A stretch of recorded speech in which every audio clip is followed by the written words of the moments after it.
All right, good morning all. We're going to go ahead and get started. Sorry to have a slight delay there. Welcome to everyone. It is Friday, what day are we at? June 5th. We are well into moving towards summer, and we are here for City Planning Commission. Just getting my notes together here. We will start the meeting with our preamble and our meeting procedures. In compliance with notification requirements of Ohio's Open Meeting Law and Section 101.021 of the Codified Ordinances of Cleveland, Ohio, 1976, notice of this meeting has been publicly posted. All boards and commissions under the purview of the City Planning Department conduct their meetings in a manner modeled after Robert's Rules of Order. Actions during the meeting will be taken by voice vote. Recusals from any vote due to a conflict of interest should be stated for the record prior to the taking of any vote. In order to ensure that everyone participating in the meeting has the opportunity to be heard, we ask that online participants use the raise hand feature before asking a question or making a comment. The raise hand feature can be found in the participants panel on the desktop and mobile version and activated by clicking the hand icon. Please wait for the chair or facilitator to recognize you and be sure to select unmute and announce yourself before you speak. When finished speaking, please lower your hand by clicking on the raise hand icon again and mute your microphone. We will also be utilizing the chat feature to communicate with participants. The chat feature can be activated by clicking the chat button located on the bottom of the WebEx screen. All meeting activity is being recorded via the WebEx platform. These proceedings are also being live-streamed via YouTube. All requests to speak on a particular matter submitted through proper channels have been considered. We have also received emails from those who have provided written comment on a particular matter. Proper channels for comments are listed below. Communication with members of this body must follow proper channels for consideration. Any comments received by the Wednesday 12 p.m. deadline are collected by City Planning staff and disseminated to the Commission members prior to any scheduled meeting. Proper channels for public comment. Sending an email to the cityplanning@clevelandohio.gov address with a comment or a letter. Calling and/or leaving a message at 216-664-2210. Sending a letter or dropping off comments at City Hall, 601, Lakeside Avenue, Suite 501, Cleveland, Ohio, 44114. Meeting rules and procedures. The chair will call each agenda item and then each applicant will be invited to proceed through their presentation. Each presentation should be completed prior to questions and comments from the Commission in order to facilitate a smooth presentation. Once the presentation has concluded, the chair will ask planning staff to summarize Design Review Advisory Committee recommendations, if applicable, and any public comments received. Public comments received through the proper channels by the deadline are distributed to Commission members prior to the meeting. Staff will also identify any members of the public present and scheduled to speak. Public comment is allowed at the discretion of the chair, and any individual providing public comment is permitted 2 minutes to speak to the agenda item in which they have an interest. The chair will then request a recommendation from staff, if applicable. The Commission will then begin deliberations and project review. Any Commission member, except the chair, may make a motion at any point after an agenda item has been called.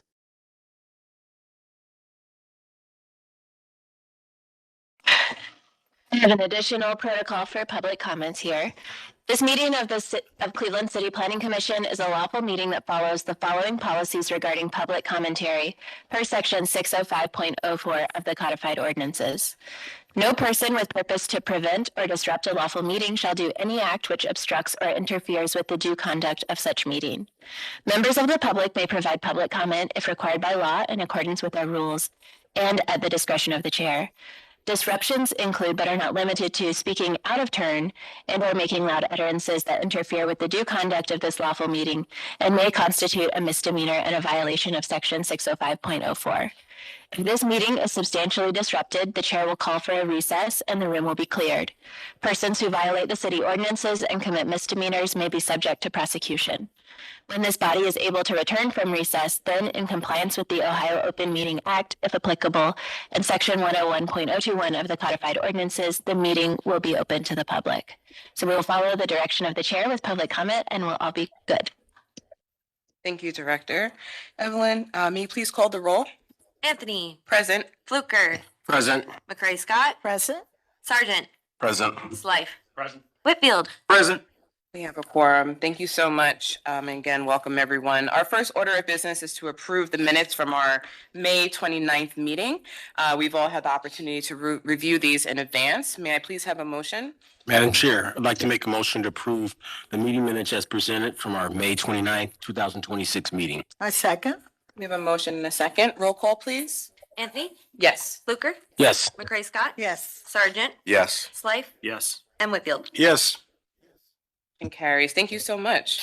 Our first order of business today is a conditional use. This is the townhomes in a 1F district, WestCliff Townhomes. The address is 9903. Because this is a zoning case, we'll hear, there will be public comment received. This portion of the meeting is a public hearing, open to public commentary and testimony. First, staff will present the zoning code requirements and criteria. Then we'll hear sponsor testimonies from involved parties. After that, we will open the floor for public comments. And I just want to remind folks that we did hear this case on May 1st and ask the applicant to come back to provide some additional context and renderings. And so, Ryan? Do you solemnly swear to tell the truth, the whole truth, nothing but the truth for this matter and hearing under penalty of perjury? I do. Thank you so much. We'll hear from Xavier first. All right. Good morning, Madam Chair and members of the commission. My name is Xavier Bay. I'm a zoning planner with City Planning. We're bringing back the proposal for the townhouses in a one-family district here, also in a local landmarks district, in the intersection of West Boulevard and Clifton Boulevard. And so this project has already been through the landmarks design review process and received a certificate of appropriateness. And therefore, we do have a site, just kind of information map here, giving you a reminder of where this is in context to the Detroit Shoreway neighborhood. And so just added a few more contextual photos here, as you've seen before, the homes up and down West Boulevard. And so the primary reason this is here is because when applicants proposing a townhouse in a single family or two family district, the City Planning Commission shall determine the conditional use approvals primarily for the use. And so because this has already been seen by landmarks and approved, the design portion of the project is already approved. And so primarily your purview here is the conditional use as townhouse units in the single family district. The applicant has followed up with additional renderings here. Their package is added onto the end of this, so you can see these in a bit more full screen view. But primarily, you're just re-seeing this from that request to see how this looks actually, inserted into the neighborhood, superimposed. And so you could see those views here, Clifton and West Boulevard, the homes, the two 3-unit townhouse structures.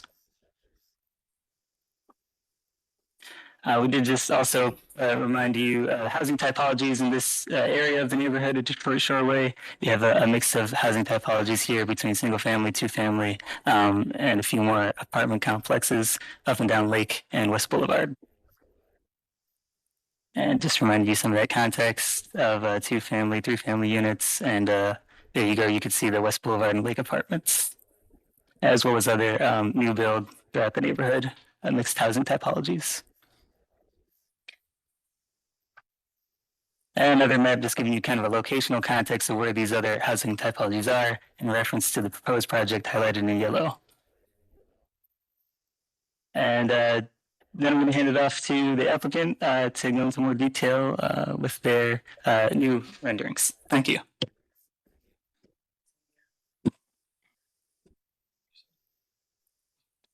Hi, Ryan Arth with Smart Build Development, the property owner of the parcel at 9903 Clifton Boulevard. Should I walk through the entire presentation again, or do you just want to see the additional context? Just the additional context. Okay. Thank you.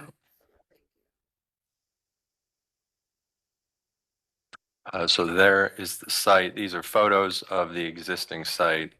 These are the other housing types in the vicinity, which Xavier showed. Here are notes showing the alignment with the neighborhood. This is the site plan, vehicular access, pedestrian access, fire access. the relative height relative to other properties within a block in either direction. This is the floor plan. These are the conceptual renderings. The top left is from Clifton, so it's the top right, and the bottom ones are both from West Boulevard. This is the view from the south, and then also the western view is the lower left there. So these are the renderings in context that were asked for. The top left is the view on Clifton Boulevard, showing it relative to the property next to it. And then the top right is the West Boulevard, showing it next to the properties. The driveway that's existing there will be moved to the left about 4 feet towards that small tree there. So that will not run as it shows right now. And this is the site plan in context. Again, the driveway you see running into it will be scooted to the lower of that picture a few feet, still allowing access to the house next door. So that is the two buildings. There's 22 feet between the two buildings, and there's 22 feet between the neighbor's structure and the left building there. And that is all for that. Thank you so much, Ryan. You're welcome. All right, we will now take testimony from the public. Just a reminder, if you are providing public comment, please make sure you signed in today. We will first hear from proponents, those in the audience or online that are in favor of the zoning change. Then we'll take public comment from those that are opposed to those changes. Before you give your proposal, please state your name clearly and organization, if you have one represented, as well as your address. We do ask, as a reminder, to keep your statement to 2 minutes so that we can move forward and allow as many folks to be heard today. Do we have anyone online with their hand raised that's in favor? Anyone present here today that would like to speak to this project that's in favor?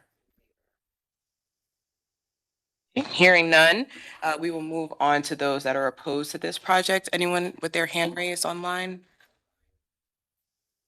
Okay. If you can just raise your hand just so I have a visual of who's providing testimony. Okay, thank you. Thank you so much. Okay, we'll start in the back row and we'll just move sequentially and then we'll come to the front row. So if you can just come up front, again, make sure that you state your name and your address clearly for the record. And you'll have 2 minutes to provide your testimony.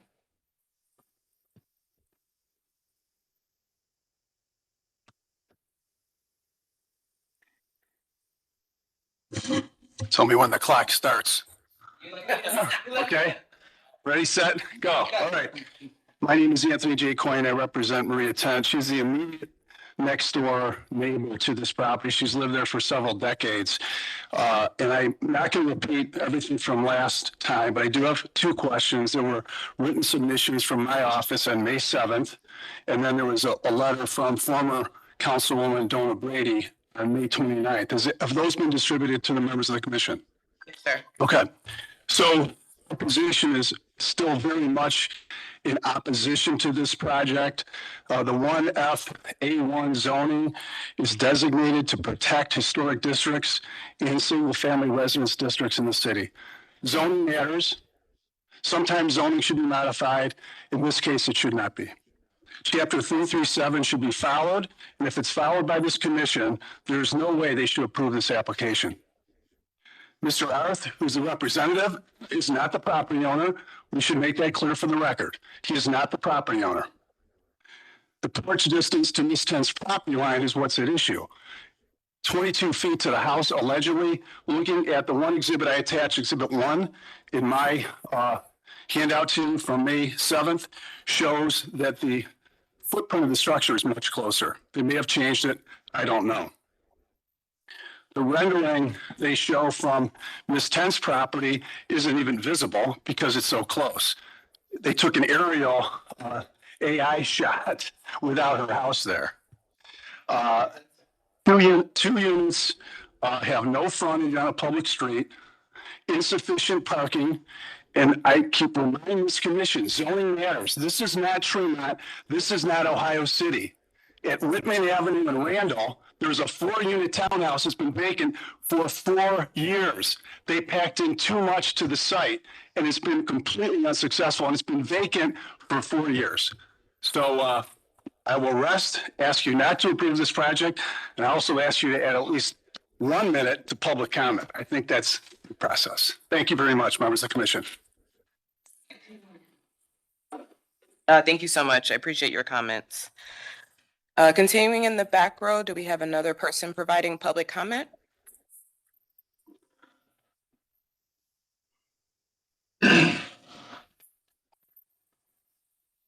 Good morning, and just as a reminder, please state your name and address for the record.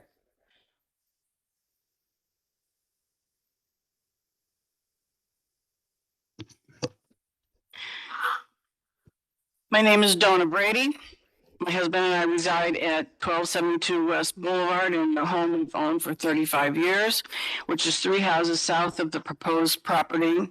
I hope you all took the time to read my very detailed letter where in my letter I address each of the 4 criteria that the commission must find in order to approve the use under section 33701. After going through the exercise of explaining why each of the criteria are not in conformance with the codified ordinances in this section, I believe I demonstrated that this project is not appropriate and does not meet the criteria and should not be approved. I oppose this project. Does anyone have any questions for me? We'll have 1 minute left if you have further comments. Okay, in my letter, you will see that it is an overuse of the property, that it is in a very busy intersection.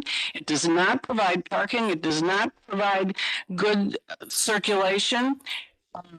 It is not in conformance with the rest of the neighborhood in terms of the construction of the home.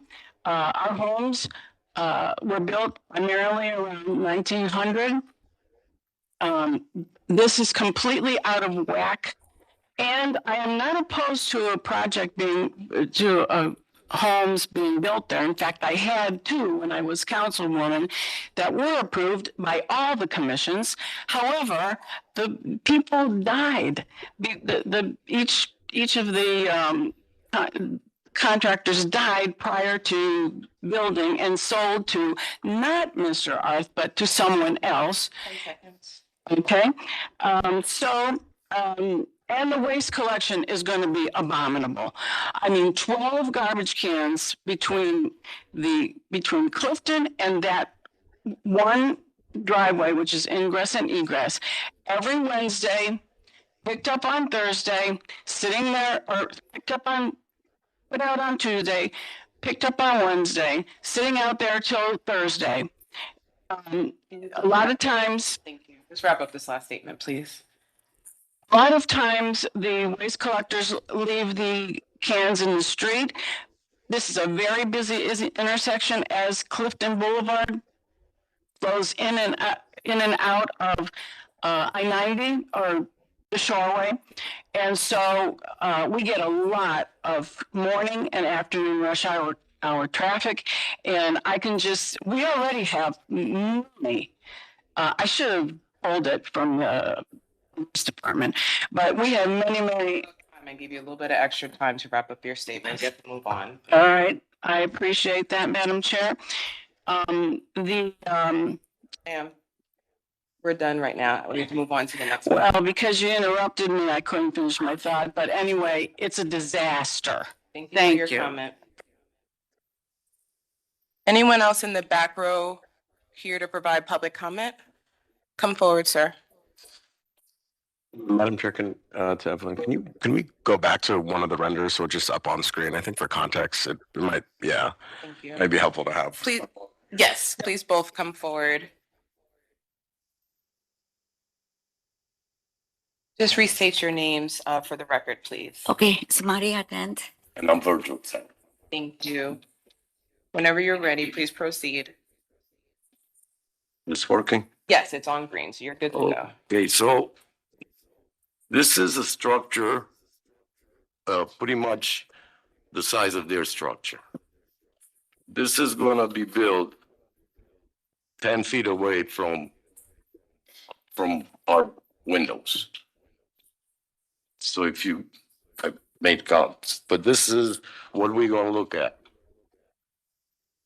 Thanks, Xavier. Thank you. And I believe, Mr., you've asked for a visual last time we were here about the structure, so somebody did. And that's it, Ma. Well, I am next to the building, how they want to build the house. I can say nothing. I cannot ask help, but somebody have to gonna helping me. And I gonna go all the way if I have to. And I gonna stay to the door until they let me in. And I have to give all the paper. I am not leave these people to burying me. I bought the house in 82. 11 years and was nobody in the house. When we got in the house, we sleep on the floor 3 years until we got the money to fix the house. We fix it. Now I do not leave nobody to ruining me, to ruin my children and to ruin my house. That's my first house here.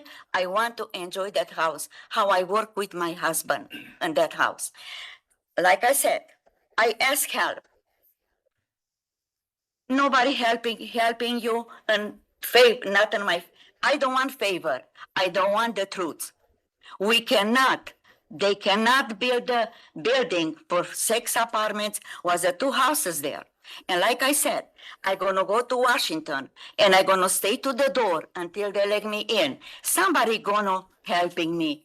I have a lot of help for in this country and I work very hard. I pay tax like everybody else, but I don't want it. I want respect. We have to respect each other, not to build a house to make a lot of money in that house. We have a lot of things to help this city. It's a beautiful city. I work in with the mental health people. I have people, I work for 30 years. I give those people life. Thank you. And I am not leave them to ruining me. No way. I go there, I go to ask help. And this is not the first time when I ask help from the United States there. And they helping me. Thank you. And I'm gonna do it again. Has to be investigate somehow somehow it's not right, the zoning to do this to us. I'm sorry, I'm gonna do that. Appreciate your comments today. Thanks. Thank you. Thank you. Thank you. Enough. Anyone else in the back row here for public comment? We have to respect each other. Okay, we're gonna move to the front row now. If you could just raise your hand again so I know. Whoever wants to come first. Again, just state your name and address for the record, please. Thank you.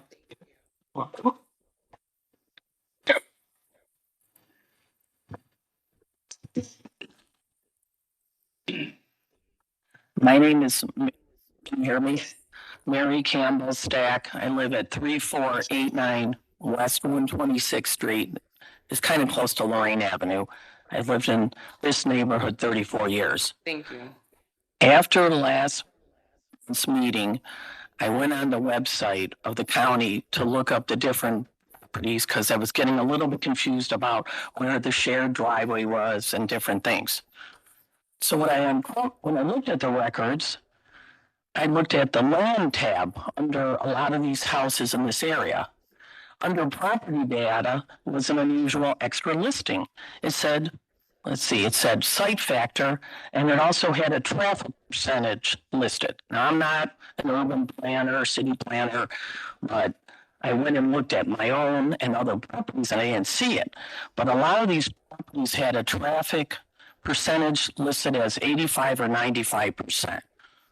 That tells me, I mean, this is on the county website. You can go and see it yourself. It means that when they bought this property, they knew about the traffic issue. This is no surprise. This property because they put that traffic percentage, I decided to drive and verify where there was no parking in this what is going to be really congested area. So I went down West Boulevard, had to go to the first side street and come around and park on West 102nd or 3rd. When I went, I think it was 102nd in Clifton, I looked to my left, there was no on-street parking. From West 102 to West Boulevard, no on-street parking. From West Boulevard to Baltic, no on-street parking. So now you're going to introduce 6 new families to this congested spot, and there's no on-street parking. So when they entertain, which I'm guessing that people who spend $500,000 on a unit want to entertain, there's nowhere to park. So it's a disaster. Secondly, I wish we got, like someone on our side got as many minutes to talk as the city of Cleveland or the developer. In all fairness, that's all. Yeah, I appreciate your comment. You're against it. Thank you. You're welcome.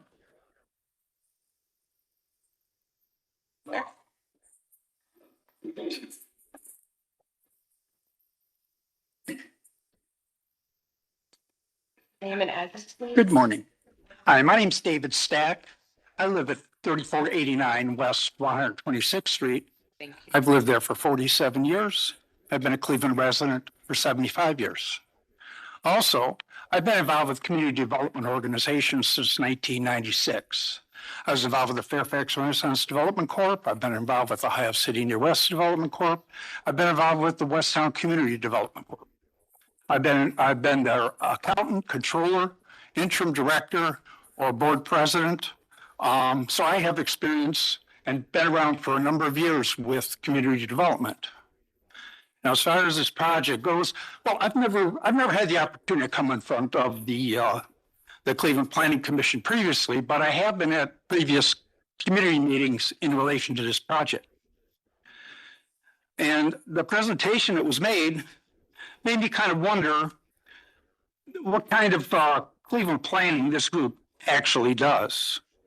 Why would you want to squeeze in a multi-unit row house project in a well-developed historic neighborhood? There were prior projects that had been approved with 4 units, and they all had street frontage, where this building does not have street frontage for all of its units. Cleveland has so many areas that desperately need development. They need development. If you go down Union Avenue, you can see all the areas that really need to have development. You can go farther south, Slavic Village, and see the areas that really need development. They need the development dollars. They need the population density. They need an increase in income producing residents. 20 seconds. So I think allowing this unwanted project to move forward in this historic neighborhood is not defensible. I don't think you're planning for Cleveland. You're just kicking off another project to add dollars on how we progressed in Cleveland with development. That neighborhood is a vibrant, stable economic community, and this type of forced development is not needed. Thank you. Thank you, sir. Appreciate your comments today. Is there anyone else present in the room to provide public comment? Any hands raised? Oh, sir, right behind. Come up, sir. Please state your name, and this is for the WestCliff, right? Yes, yes, ma'am. If you can please state your name and address for the record. Ed Dasher, Associate Director, Westtown Community Development. Proceed. The director previously sent in a opinion letter. Just want to verify that it was received. Yes. Okay, that was all. Thank you. Thank you, Madam Chair. Thank you. Any hands raised, Evelyn?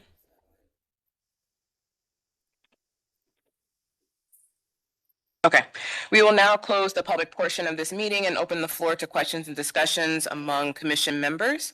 The floor is now open.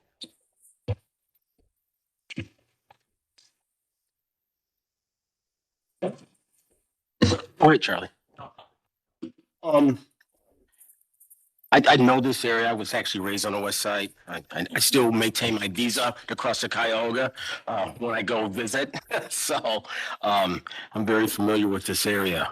You know, I always try and look at things pretty sort of pragmatically. Actually, I find it interesting that these type of typologies are starting to happen in this city, where you have larger homes on historic streets. You want to appreciate the scale, and you want to maintain density. There's an example on East 89th in Fairfax, where several larger units to match the size of the homes.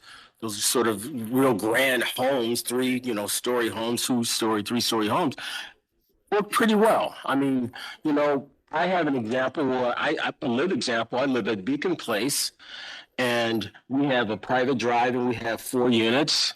And the same issues that have been discussed here concerning trash and everything, but it works well. I've been there for 26 years. The traffic part, I can't understand what issue might be, because it's not an apartment building. People come and go, and I don't think everybody's going to jump in their cars at 6 a.m. and sort of traverse into the traffic. So, our charge as a planning commission is to look at scale, not design, because obviously that's been levied already by the Landmarks Commission.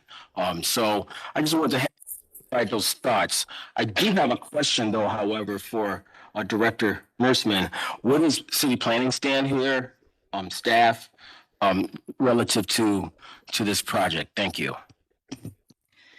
Thank you, Commissioner Fluker. The department, both from the neighborhood planner and the Landmarks Commission perspective, have worked with the developer quite a lot to revise the design in terms of materials and presentation on both street frontages to be contextually appropriate to the neighborhood. We are compelled by the examples that are shown around the neighborhood of typologies of multiple units on similar size properties. I would, if it pleases the commission, like to give the developer a chance to specifically address some of the comments around parking provision and the distance from the tent's home to the porches and the frontage of the building along that side. I think that those 2 things are important. I do believe that there are 2 parking spaces per unit plus some additional guest spaces on the site itself.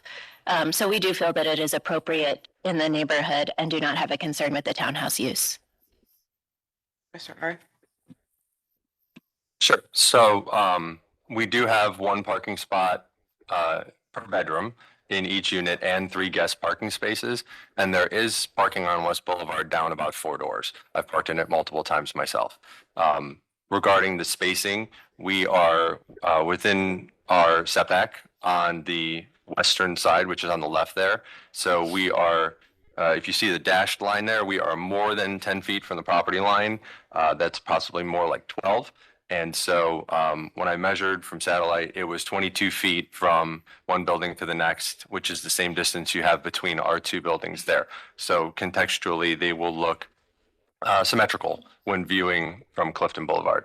And so that large row you see of dark arborvitaes there currently exist, and the neighbor owns them, and her property line is on the right-hand side of those. So was there a third question? I believe that's it. Thank Thank you. you, Mr. Councilman. Thank you. And if the director could, and in lieu of me reading it, I want us to be very specific about so we are charged with reviewing this against Section E, site planning and design, like basically compatibility within the townhome code. I want us to be clear about what our charge is here, because this isn't design review. Frankly, if it were design review, there's probably, I don't mean this in an incendiary way, but there's maybe some things that I would suggest that are different than what's being proposed. But I want us to be very clear about like setbacks and compatibility and what exactly question we are being asked, because I think a lot of the things that I've heard from the public don't necessarily align with the question they're being asked to consider. Thank you for the question. The code in this section does outline a number of design-related criteria. Because this is in a landmarks district, all of those were considered and covered by the Landmarks Commission. And so city planning's authority in properties in the Landmarks Commission, those design elements are sort of ceded to the jurisdiction of landmarks. However, City Planning Commission is the one with the authority to approve the conditional use of townhomes. And so that is what is before us this morning.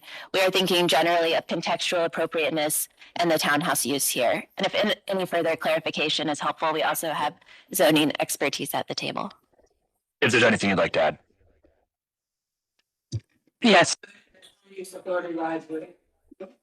Shannon Miller, Chief Zoning Administrator. So the conditional use criteria is in terms of you're looking at it within this site and the greater context of the neighborhood. Does this site design fit within the scope of this street and the greater neighborhood generally? So, the site layout, building features, circulation and parking, and all of those items that are required under your consideration for the conditional use. So does a attached townhouse project fit within the single family district based on those 5 criteria points? Now the design and the layout and the architectural embellishments and all of those things were approved by the Landmarks Commission as fitting within the Secretary of Interior standards that they're required to follow. So there's a little bit of overlapping, but you're looking at the greater picture within the context of the streets, Clifton and West, and the neighborhood itself. Okay. And then specifically in the code, it does say, accepts approval shall not apply to townhouse projects that are designed as landmarks or are located in landmarks, designated as landmarks or located in landmark districts for which design approval shall be the responsibility of the Landmarks Commission. So I think that just speaks, this is an unusual one where we're really only being asked a portion of the typical question because it's a landmarks district. I start there because it is a transition area into, if this were one unit building, it would actually, like, there's a multifamily building directly across West Boulevard. I think it's a 2 or 3 unit. Much of Clifton Boulevard is, I know it's a West Boulevard address, but much of Clifton Boulevard is, doubles, or there's a mixed use of residential typologies all along there.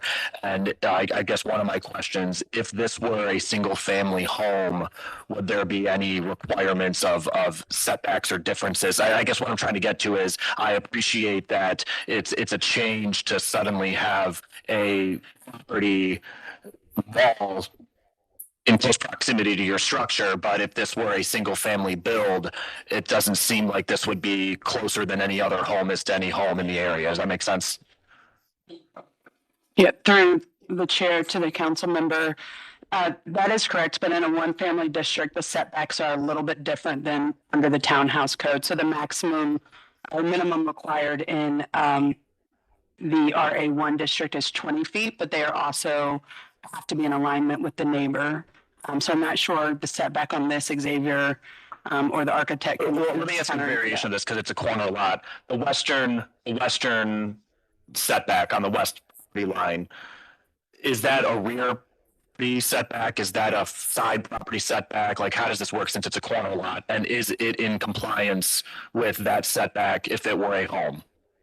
There's no requirement that a home would have to be any further away, I suspect, than what is currently being shown. Just the difference is that it's a townhome. Through the chair to the council member, can the architect tell me what the setbacks are on your project? I am not the architect, but to the best of my understanding, it is 30 feet from Clifton, which there's a dashed line showing. It is 30 feet from the sidewalk on West Boulevard. Again, there's a kind of curving dashed line showing that due to the curving of the sidewalk. It is 10 feet from the back and 10 feet from the left-hand side. You see a square of dashed line going around. That is all the required setbacks, which the building sits within. How far is that? I don't have a measurement on that. They do the setbacks based on the building. Mr. Arth, So the dash line was 12. Mr. Coyne, we've finished the public portion. Go ahead, Shannon. Through the chair to the councilman, generally speaking, the setbacks on the street would be in alignment with the neighboring properties. Both West and Clifton would be considered a primary frontage under the townhouse code. Okay.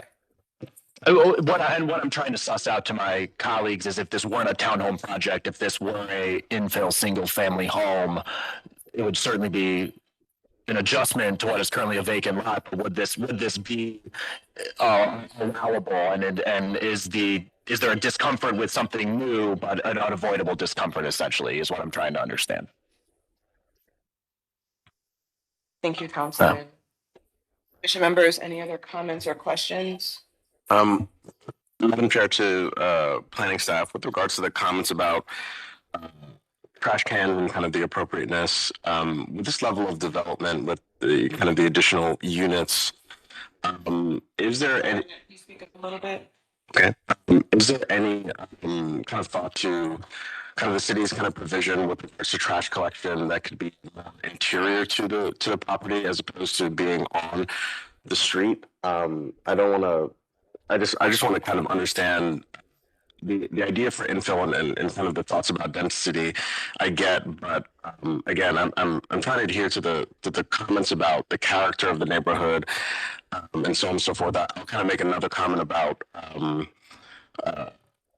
the planting along Clifton as well as along the adjacent neighbors. But I'm wondering if there's any kind of provision with regards to these kind of infill projects with regards to trash collection. To the commissioner through the chair, not interior to sites from the city's perspective. The applicant may wish to speak to any considerations they've had for internal waste accommodations that are based on the property itself. Sure. Thank you for the question. When I had our PetBot meeting, Trash did not have any concerns about the way that we had approached this. They did recommend that maybe the northernmost units take their cans to Clifton Boulevard and the rest take it to West Boulevard, or a mixture of those.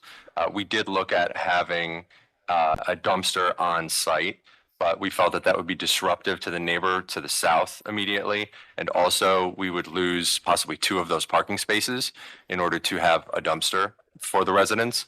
And we thought that keeping more available parking on site was more important than making trash collection a little bit easier. Again, my second comment with regards to kind of the existing character of the neighborhood and the proposed planting. All right, I thought it was being loud. Okay.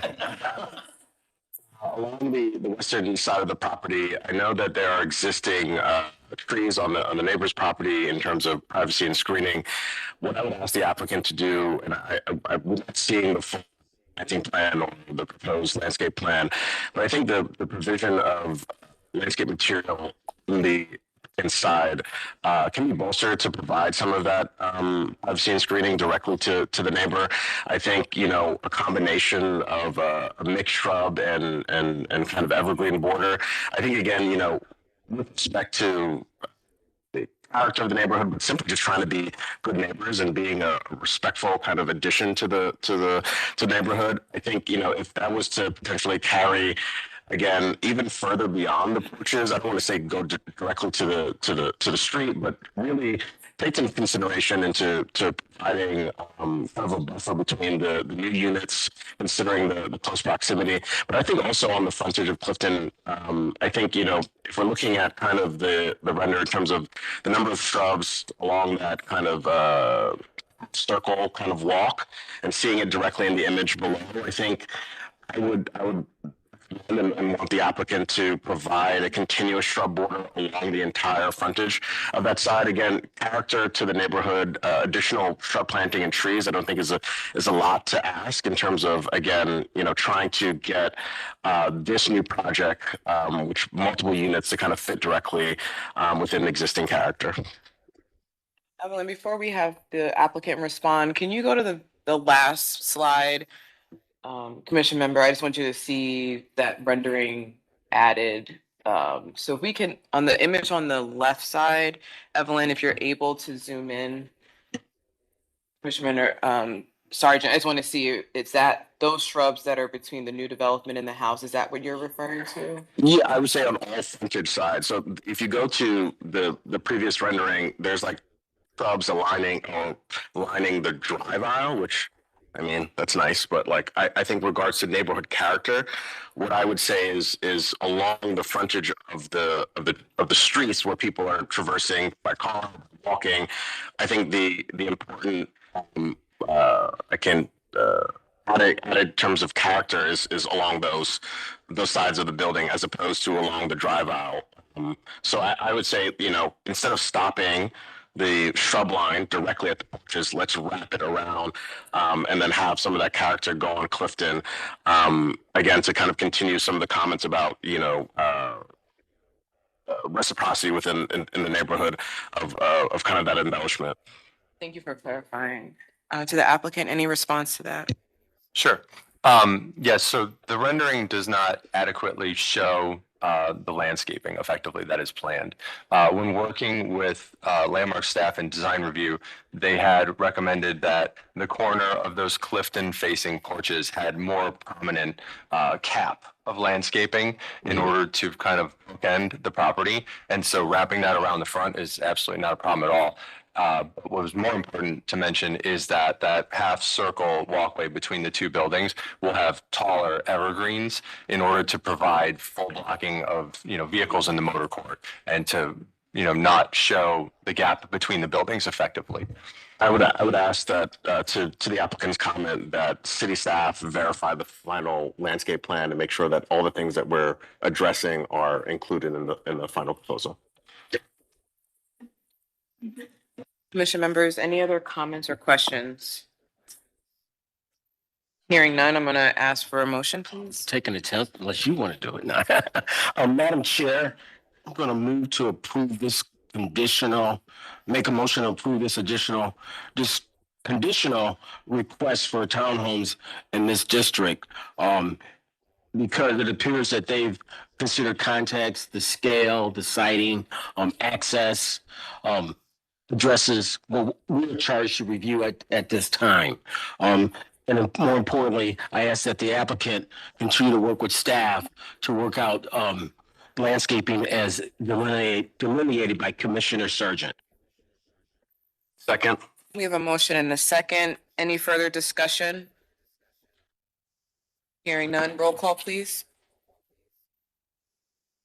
Anthony? Yes. Fluker? Yes. McRae Scott? No. Sergeant? Yes. Slife? Yes. And Whitfield? Yes. Motion carries. Thank you so much. Thank you all.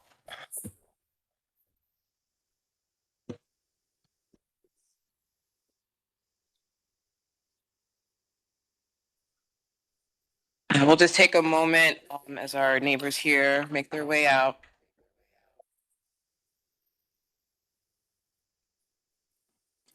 Mm-hmm. The next item on the agenda is also a zoning map case, a zoning map amendment. This is map change 2698, changing the zoning district of parcels on land south of St. Clair Avenue between Lakeview Road and Thornhill Drive. Because this is a zoning matter, we will take public comment. We'll hear from staff first, and before we hear from the public. Good morning again, Shannon.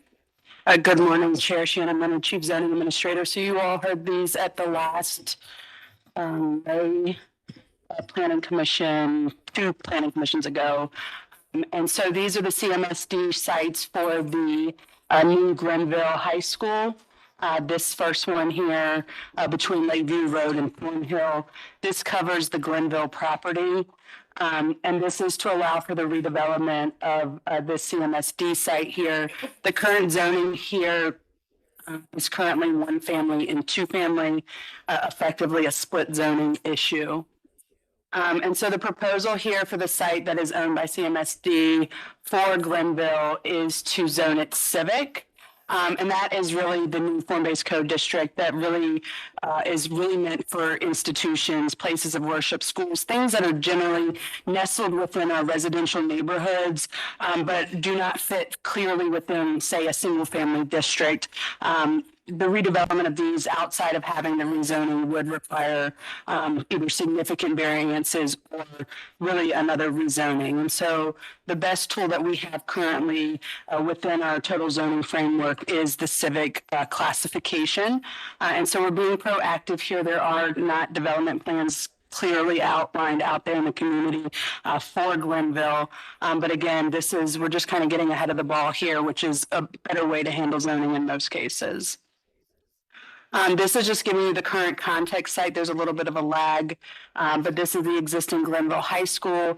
And the reason why we included the open field there as well as the fields, the football field, is because we know that these areas will be redeveloped. And so to solve that split zoning issue, just zoning all of it civic, which allows the school to go on and be redeveloped, is the best zoning district for it. So we're just giving some existing context here, the recreation center as well as the high school.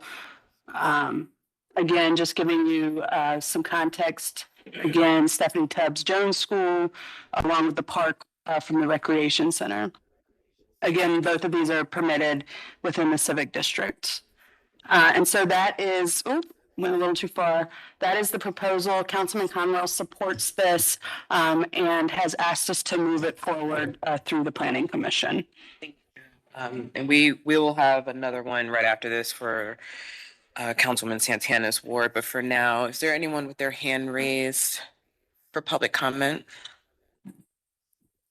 Okay. Anyone present here today that is in support of this map change that would like to provide public comment? Anyone opposed to this project that would like to provide public comment? Come forward, sir.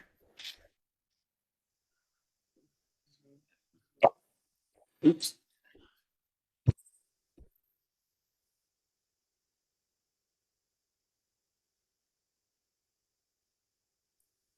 Good morning, Mike Armstrong, 1286 West 89th Street. Just a comment about this.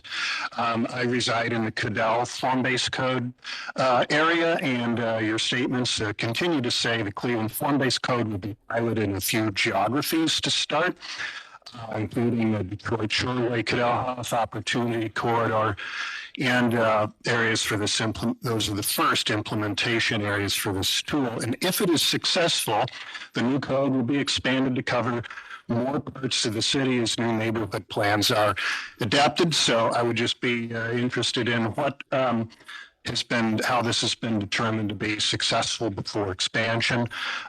Also, I do understand the authority to amend and change maps under Chapter 76, both you and City Council, and also Chapters 331, 01, 02, and also I understand Section 333.01. However, Section 327.01 says that in addition to this Title VII zoning code, Council has adopted a form-based code at Title 7A of the Codified Ordinances, which governs the land use and zoning regulations for 4 territorial areas, as shown on the maps. Of course, Cadell, Detroit Shoreway, Huff, Opportunity Corridor, Job Corps zones, and the economy innovation square. Also, Title 7A it only specifies these 4 areas, and I note that you're not amending Title 7A to include this new proposed project, and you're not doing anything to remove the Title 7 pilot areas. So that's something to take a look at. We'd like to have this code refined and fixed before expansion. Thank you. You're welcome. Thank you, sir. I appreciate your comment today. Shannon, any response to? Okay. You would like me to have a response? I don't have a response. Okay, understood. Anyone else here for public comment? Hearing none, we'll close the public comment portion, and open up to commission members for any comments or questions for Shannon. Madam Chair, to Shannon, what are the restrictions or provided uses in the civic zoning?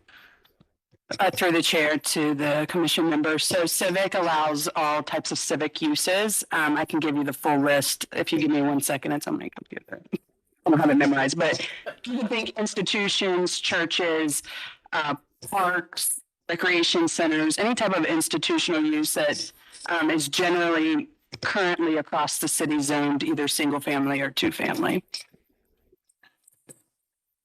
And just to follow up with that through the chair to the committee member, that always requires either a rezoning or a variance. And so with Glenville, we know that the redevelopment is coming, the reconstruction. And so it's kind of just getting out ahead of the law so that when they come through, they'll still come through design review. They'll still go through the community. All of those same things will continue to happen. This rezoning will just come now instead of later. Any other comments? Councilman? Could you, so it seems that under the Euclidean zoning, this would be analogous to the institutional use. Is that correct? I'm trying to understand the difference. Yep, through the chair to Councilman Seif. Yes, in some ways, and no in other ways. So in terms of the institutional research district, that's more for your higher education and medical facilities like Metro Health, Cleveland Clinic. Civic is more for your civic institutions, so schools, churches, courts, city hall, things of that nature. Say what? Libraries, yes, libraries. I apologize. Recreation centers, things of that nature. Okay. Are there other plans to begin using kind of form-based designations, you know, rather than extending zones? My assumption had been that we kind of roll out form-based code in broad geographies. Through the chair to the councilman, it can happen in several ways. Civic is a very niche district because it's for those specific uses. In this case, schools, churches, libraries, those types of things are very much civic. And so we rolled this out for the two CMSD schools that are before the city in terms of the redevelopment. And so rather than putting them in one piece of legislation, we did separate them out in two different pieces of legislation because they are in two different council people's wards as well as neighborhoods. But it is kind of a CMSD package, if you will. Gotcha. Thank you for that clarification. I'm done. Oh, sorry. Okay. Any other comments or questions? Hearing none, may we have a motion, please? Madam Chair, I'd like to make a motion to approve map change 2698. Madam Chair, I'll second the motion. We have a motion and a second. Roll call? Anthony. Yes. Fluker. Yes. McCray Scott. Yes. Sargent. Yes. Slife. Yes. Whitfield. Yes. Madam Chair, I did have one quick comment. I think, and I appreciate what we're trying to attempt here because we should be about pro-development. And if this is going to get us there in a more sustainable fashion, then I'm for it. So I just wanted to say that. Thank you, Vice Chair. Motion carries. Thank you. I hear you're still with us. Still here. All right. We're moving on to map change 2699, changing the zoning district of parcels of land north of Meyer Avenue between West 31st and West 30th. Back to you, Shannon. All right, thank you, Madam Chair. This is the second CMSD proposal and the current redevelopment plans are underway. In fact, Lincoln West is here, I believe, after this rezoning hearing. So this is for the Lincoln West site. And this again is to promote walkability as well as to identify and zone the proper zoning for this institutional use. The current zoning is two family, and just a little clarity here of what really led to this is that for the redevelopment of this site, we knew that they needed a rezoning. They would need a map under the Euclidean tech tools that we have. They would have needed a map setback as well as a rezoning to avoid having to go to the Board of Zoning Appeals after the development plans were approved by this commission and the community. And so the only thing that would have gotten them to not have to go to the Board of Zoning Appeals would have been to zone them local retail. And so local retail nestled in between single family and two family houses a block over from the main corridor seemed very out of place and odd, and so that wouldn't make much sense. And so this is giving a real clear example of why Civic just makes sense here, which is given the authority of us to expand to different zoning districts once those zoning districts were adopted is under 76.6 of the charter, as well as council amendments asking for those changes. And so this site here, we're just proposing to change it to Civic. Again, those are existing institutions and the amenities that go with those institutions. And again, it's very much special land use, so thinking of churches, schools, things of that nature. And really, that's the reason why we chose Civic for this district. The current context here is the Lincoln West High School, and we know that they're here to redevelop it or rebuild it. And this is the current context here at West 31st Street, looking southeast and northeast.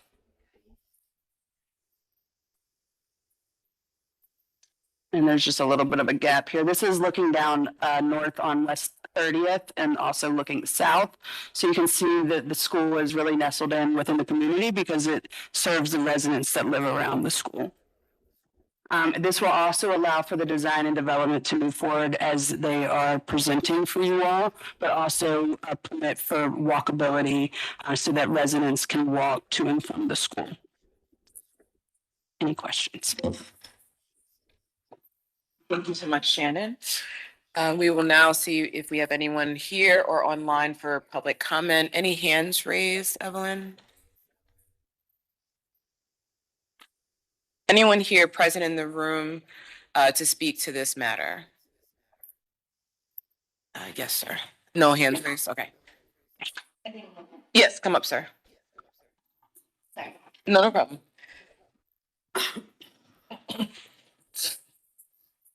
You can just restate your name, sir. Amen. Good morning, Mike Armstrong, 1286 West 89th Street. Basically, same concern as the last one, that you said that you would not be expanding this code until you've deemed it successful. And to date, there's been no refinements done to the code, and you're expanding it. And then also will your consultants be looking at the civic zoning, as many design standards listed within it are not applicable? And again, the pilot areas, there were 4 of them that I previously mentioned. It says nothing in the code about, or in Title 7A about removing those and refining these such that we can get through. Sorry, I'm just kind of thinking out loud here. I think that's all I have to say. I think you get the point. Thank you very much. Thank you, sir. We need the previous agenda item. You said we. Who is we? Who are you representing? Just yourself? I'm representing myself. Okay. Yes. All right. I just want to make clear what that meant. Thanks. Thank you. Thank you, sir. Thank you. Any other folks here for public comment? Hearing or seeing none, we will close the public portion of this portion of the meeting and open up to commission members for comments or questions. Could the director Shannon just respond to Mr. Armstrong's comments? It seems that there's a degree of anxiety in some corners about form-based code and perhaps what the intentions are. And I don't want us to be appearing to just be dismissive of questions when they're asked. Yes, thank you for the opportunity to address that. And I'll start and then hand it over to our chief zoning administrator to fill in as needed. As I think we all experience moving through our processes here at Planning Commission, the Board of Zoning Appeals, City Council, there are there's a significant misalignment in what our current zoning code as mapped across the city represents and our current built form, as well as proposed development desired in our city.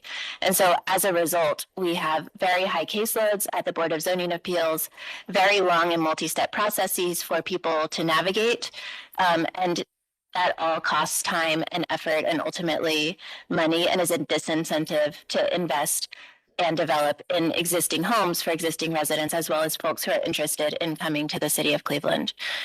We are addressing that from multiple fronts. One of those is rezonings and developing a better zoning code to map across the city. Part of that process, as we know, is that every map change has to come both through city planning as well as council committee and be legislated by city council. So this is a rather arduous process to update the zoning code. And as we're updating it, we are updating both the text of what the zoning code says, of which form-based code is a specific text regulation of zoning that we can then map onto parcel. So there are these two pieces of the zoning code, right, that we're working to modernize. The form-based code was piloted in 4 areas, as Mr. Armstrong mentioned, and we have brought reports for those before this commission as well as city council committee. That the pilot revealed areas that do need refinement. And so to proceed with that, this commission, as well as city council, has granted us the authority to work with a consultant to refine the form-based code text as needed to improve administrative practices, areas where we have found that we do need to refine. So there's no argument about the fact that there are adjustments needed to make this continue to flow more smoothly and to reach our goal of the zoning code representing the type of investment that we want here. We are proceeding with that in a concurrent fashion with rezonings, especially in areas like this and like the St. Clair Superior Huff neighborhood that we saw last week, where we know that there is a desire to invest, a need for some neighborhood revitalization, whether specific projects like we're seeing in CMSD or an overall neighborhood initiative that we saw last week, because in spite of the things that we need to adjust in form-based code, and we are moving along that course, form-based code is still a better process and aligns more with our overall development goals for the city than our existing Euclidean zoning code. And so that represents why we are continuing to bring form-based code when it is a good fit, when it aligns with the goals, because it delivers a better process and a better alignment with the types of development that we want to see than what is in our historic Euclidean toolbox. From our perspective, there is no perfect tool here. We are working toward improvement, and that what I just laid out sort of outlines how we're getting there. Okay, jumping ahead, I guess, on the next item, I'm gonna ask for not a comprehensive, but a somewhat generalized description from one of you as to how what is planned for Lincoln West would align with this zoning designation versus the current zoning designation, so that we can kind of understand it as a test case. So, do we want to pull up the site plan for Lincoln West? And I believe there's a CMSD official also representative on site. Madam Chair, to Commission Member Slife, I can tell you, working in other cities around the country, form-based code is the way to go. So I don't want folks to think it's a bad thing, because you don't want to misrepresent or conflate on what we have versus what we're trying to move towards, and it takes time. Thank you. So Shannon, the existing zoning of this site is? So the existing zoning of this site is 2-family residential. And actually, if we just leave it here, I can tell you exactly why they would need a rezoning and or go to even with the rezoning and go to the Board of Zoning Appeals. Yeah, and if I may interrupt, even before we get to that point, sort of to state the obvious, this is an existing high school. It has been in this civic use for decades. I'll refer to CMSD to give more history. That does not align with the current 2-family zoning, right? And so an alignment with that use is, I think, a logical update for us all to make. And I'll just close, because we don't probably need to go through that whole presentation just to do this. Yep. But I guess I will restate my I guess, theory that we've become so accustomed to points of public engagement because our zoning code is so unaligned with an urban built environment that there's a real discomfort with moving towards a zoning code that actually aligns with our urban built environment and therefore requires fewer variances and mandatory input from communities like and that's going to be a growing pain. But I tend to agree, and I'm not saying this about Mr. Armstrong or anyone in particular, but I mean, there have been cases in the past where we have seen, I think, in my opinion, community members try to weaponize public processes because there's maybe discomfort with the realities of living in a densely populated urban environment. So I don't have issues with form-based code, but I want us to be helping to walk people through this. So if questions are asked, I just want to make sure that we're addressing questions. So thank you. Through the chair to the councilman and to the committee. So the zoning code, the form-based code, you know, it's in many ways it is still like the Euclidean code. There's places where the form-based code can really shine. And as the director said, there's things that need refinement. But we also know that we've had our Euclidean type code where we organize the text around uses and then add development standards to it. That has needed refining since 1929. So we are quickly approaching 100 years of refining even to this day. When we adopted the form-based code, we knew at the time, and when we told you all as well as council, that we would be coming back before you to do refinement, but also expansion. Ideally, we would have one good code to use for the whole city and to administer. But in the instance of this project specifically, the reason why they would end up without a rezoning at the Board of Zoning Appeals is because schools, fire stations, things of that nature that are needed within the community, within our residential districts, require at least a 30-foot setback from parcels that are also zoned single family or two family. So that automatically will send you to the Board of Zoning Appeals. But because this is an institution that has been here for decades and will be here for decades more, the neighborhood wants the school there. We know that on the front end. So why not go ahead and zone them what they already are and will continue to be. And then if we were to do a rezoning, we would have to add a map setback because the way that the design review adopted design review guidelines and things of that nature, where we are trying to bring our built form closer to our streets with proper landscaping and walkability and really to minimize the vehicle pedestrian impact, require map setbacks as well, because a setback on a two-family lot for a school here would require them to be set back, say, from the north-south streets at least 30 feet. And so at that point, for the functionality of the actual school building itself, that would not fit within the context of our smaller sites. So that is why we are proposing the civic use here. Commission members, any other comments? Hearing none, may we have a motion? Madam Chair, I'd like to make a motion to approve map change 2699 to civic for Lincoln West High School. Madam Chair, I'll second the motion. We have a motion and a second. Any further discussion? Hearing none, roll call, please. Anthony. Yes. Booker. Yes. McCray Scott. Yes. Sergeant. Yes. Slight. Yes. Whitfield. Yes. Motion carries. Thank you so much, Shannon. Speaking of Lincoln West, we're moving into our design review district.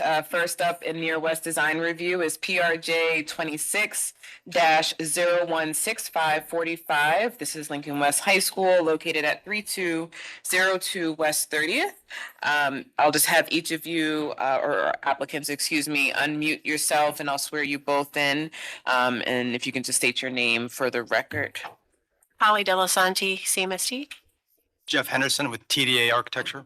Thank you both. Do you solemnly swear to tell the truth, the whole truth, nothing but the truth for this matter now in hearing under under penalty of perjury? Yes. Thank you so much. All right. So we will, your slides are going to be up here in a moment. Are you comfortable advancing? Yeah. Okay, there is a slight lag. So just hit it once. give it a hot second. And then it'll do its thing. The right arrow. Okay, all right. Well, good morning, Madam Chair and Commission members. Here to kind of present the current design of Lincoln West as we've been talking about.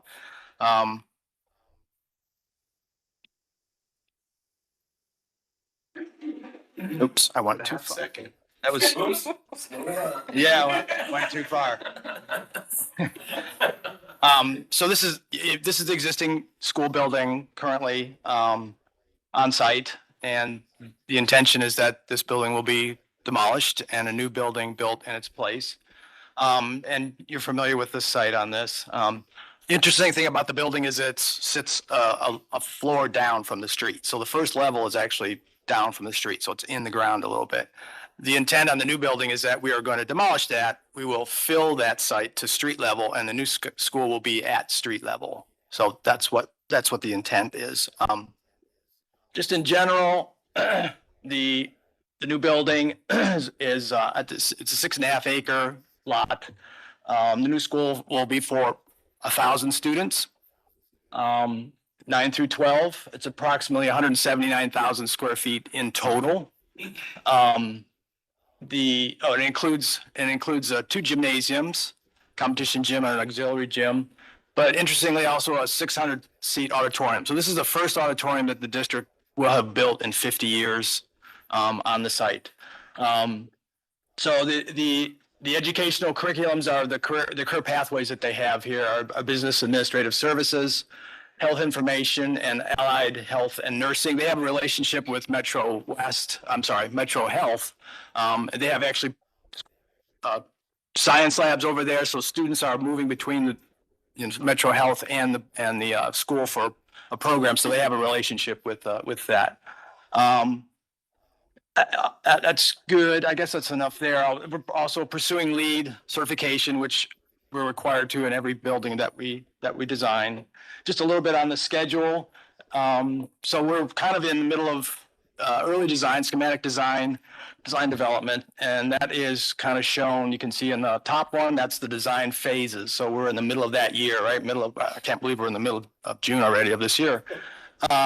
Design development is just beginning, but concurrently we're doing evaluation of the existing building for demolition. So we have to go in and do asbestos abatement asbestos design for abatement, and that section, the second section down, I'll slow down, is the actual demolition. So that process is pretty lengthy for abating the building and then demoing the building. It's almost a year long.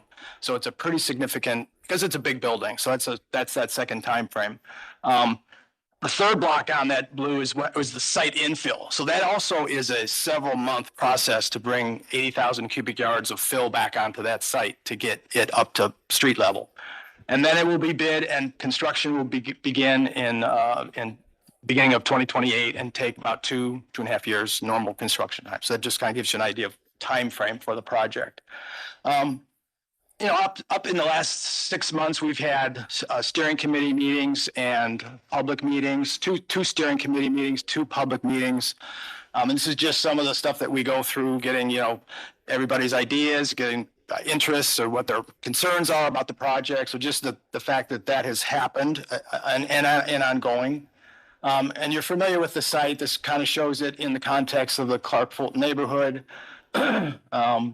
And then this is the zoning, which again, we've kind of talked about that, and you can see that area there. And, so some of the things that happen, some of the context of there's a lot of this that happens in the neighborhood, as many neighborhoods in Cleveland, but a lot of the murals that happen on the side of buildings. So that kind of almost, I'll get into that a little bit, informs some of the design of the building, making that happen. In the lower right is the Meyer Pool. That had which is across the street, just to the south of our site, and that has undergone some improvements from the city. So there's a relationship with that space and our space that's been a lot of the talk about the site plan.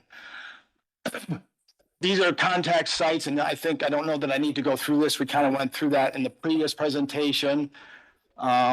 Gives you an idea of where it sits and the context around it.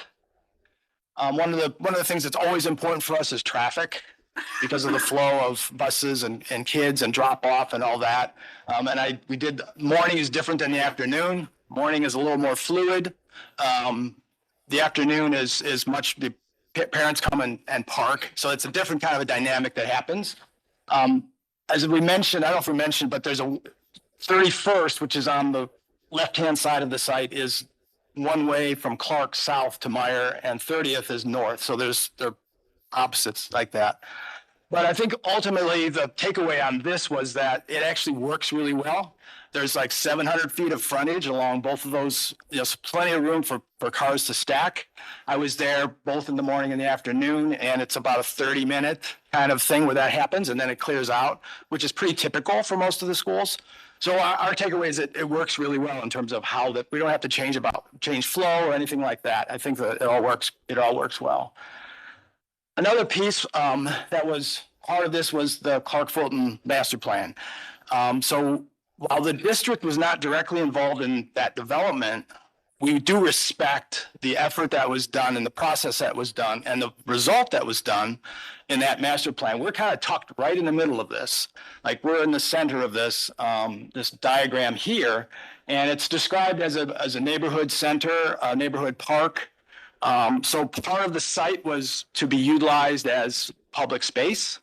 And that's a lot of the conversation that we've been having with planning is balancing, getting that aspect to work. Public space, usable space, against parking essentially is what it was amounted to.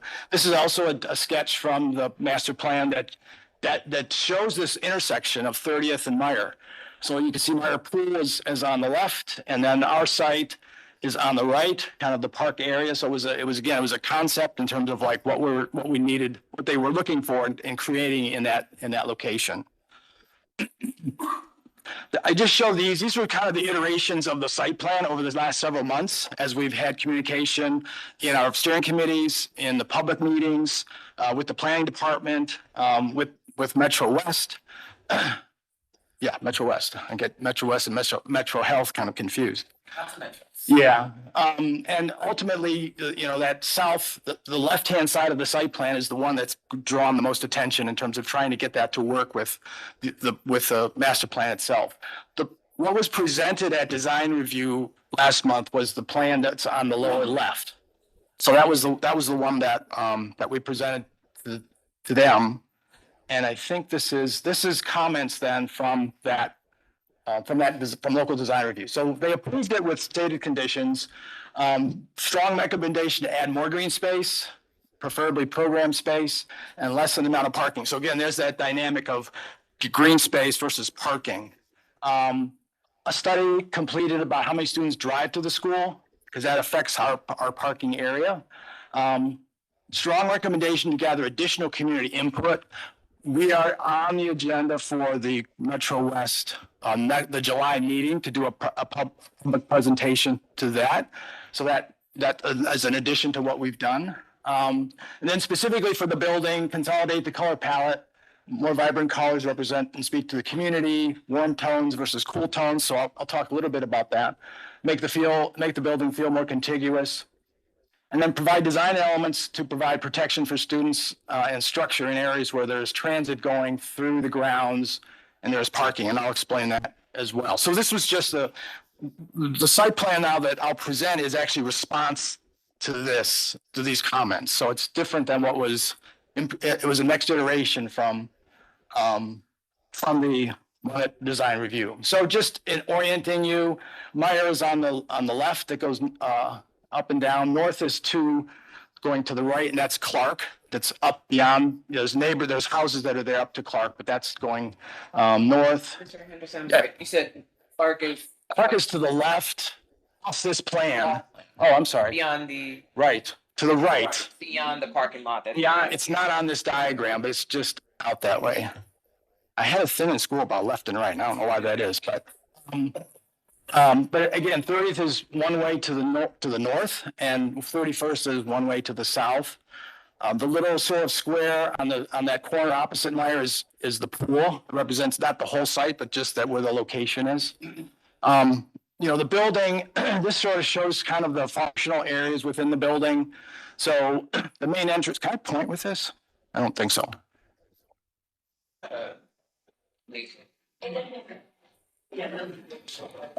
Oh, this one? That is. Yeah, but that doesn't come up on the screen. Okay. So the main entrance is off of 30th, and it's in the lower corner of the green area, which is all the administrative areas, the office areas. So that's the entry point. That's where we have our secure entry. All the students are entering, all the visitors are entering in that location. We go through our normal, they have to go into a vestibule. They have to get buzzed into the school. So it's that typical security thing that we've done in every school for the district. To the left of that is the media center on the first floor. And then above that in the tan is kind of some of the special academic areas. So the art rooms are on the left there. There's some special ed that are in that location. A digital media lab.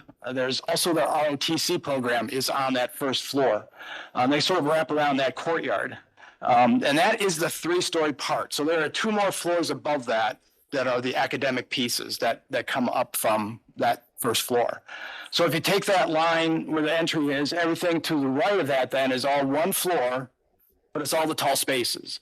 So if you start at the bottom in the sort of blue, when you come in the main entry, the student dining is that long rectangular space. And a lot of students come in for breakfast, so they have breakfast there. So it gets them immediately into the school and into the dining area from the main entry. Behind that is the kitchen and support spaces for that. Moving into the middle are the 2 gyms. So the competition gym on the right, the auxiliary gym on the left, and all the support spaces kind of in between, locker rooms, weight room, all those kinds of things happen in between. And then moving up, then the purple is the auditorium and the support spaces that it has. And behind it is the music. The yellow is kind of the music area. So there's an association with the stage and proximity to that. There's sort of 2 entrances to the building. So as the main entrance, as I talked about on 30th, but up in the upper right corner there off 31st is an event entry, we'll call it. And that's where anybody coming to an auditorium event or competition in the gym enter in that location. So that actually works because as you come down 31st from the north, that's your first impression of the building is that entry piece. So that's kind of an important, it kind of has 2 front doors. But the biggest part of this is what happens on the south end. So this is where all the conversation has happened along Meyer. And this iteration actually, when we started to reduce parking in the front, we actually reduced parking in the front from that last iteration and pushed it into the rear. Now we've created a 74-foot wide green space along Meyer, half of which is a park. So there was always this idea that Meyer, we wanted to have almost an extension from Meyer Pool across the street to a park area. So it's a kind of an informal landscape area. Just in concept, that's what that shows there. North of that, then, there's an open playfield. So there's always been, it actually came up in one of the public meetings, like we need to have this open space that, we could play soccer or other things. The school can use it as PE, which they don't have a field like that now. Size-wise, it's really it's only like a youth 6'8" kind of size for a soccer space. But we would intend to have that fenced in so it becomes that more active kind of part of this park. And then the other thing that I didn't mention was this is where the buses are shown in yellow. They would come up 30th and turn in, and they're special ed. So it's really a limited number of buses that serve the school, but they would come in, line up along the south side of the building, and then students would enter at a location that's kind of midway between the media center and the academic. They have an entrance point there. But we can also use that as it's a flexible area that, and